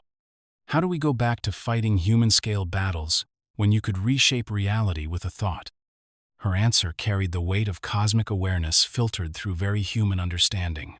"We remember that the universe is made of small moments as much as large forces, Scott. We discover that having the power to change everything doesn't mean we should change everything. We learn that the greatest strength sometimes lies in choosing restraint." Phoenix had been kindled by the cosmos, but she remained grounded in the love and loyalty that had defined Jean Grey since childhood. The force that could birth stars and destroy galaxies chose instead to protect a small blue world where people learned to dream of being better than they were. The age of cosmic consequences had begun, but it would be guided by human wisdom, human compassion, and the understanding that evolution meant not abandoning what made them human, but discovering what being human could become when touched by forces larger than individual limitation.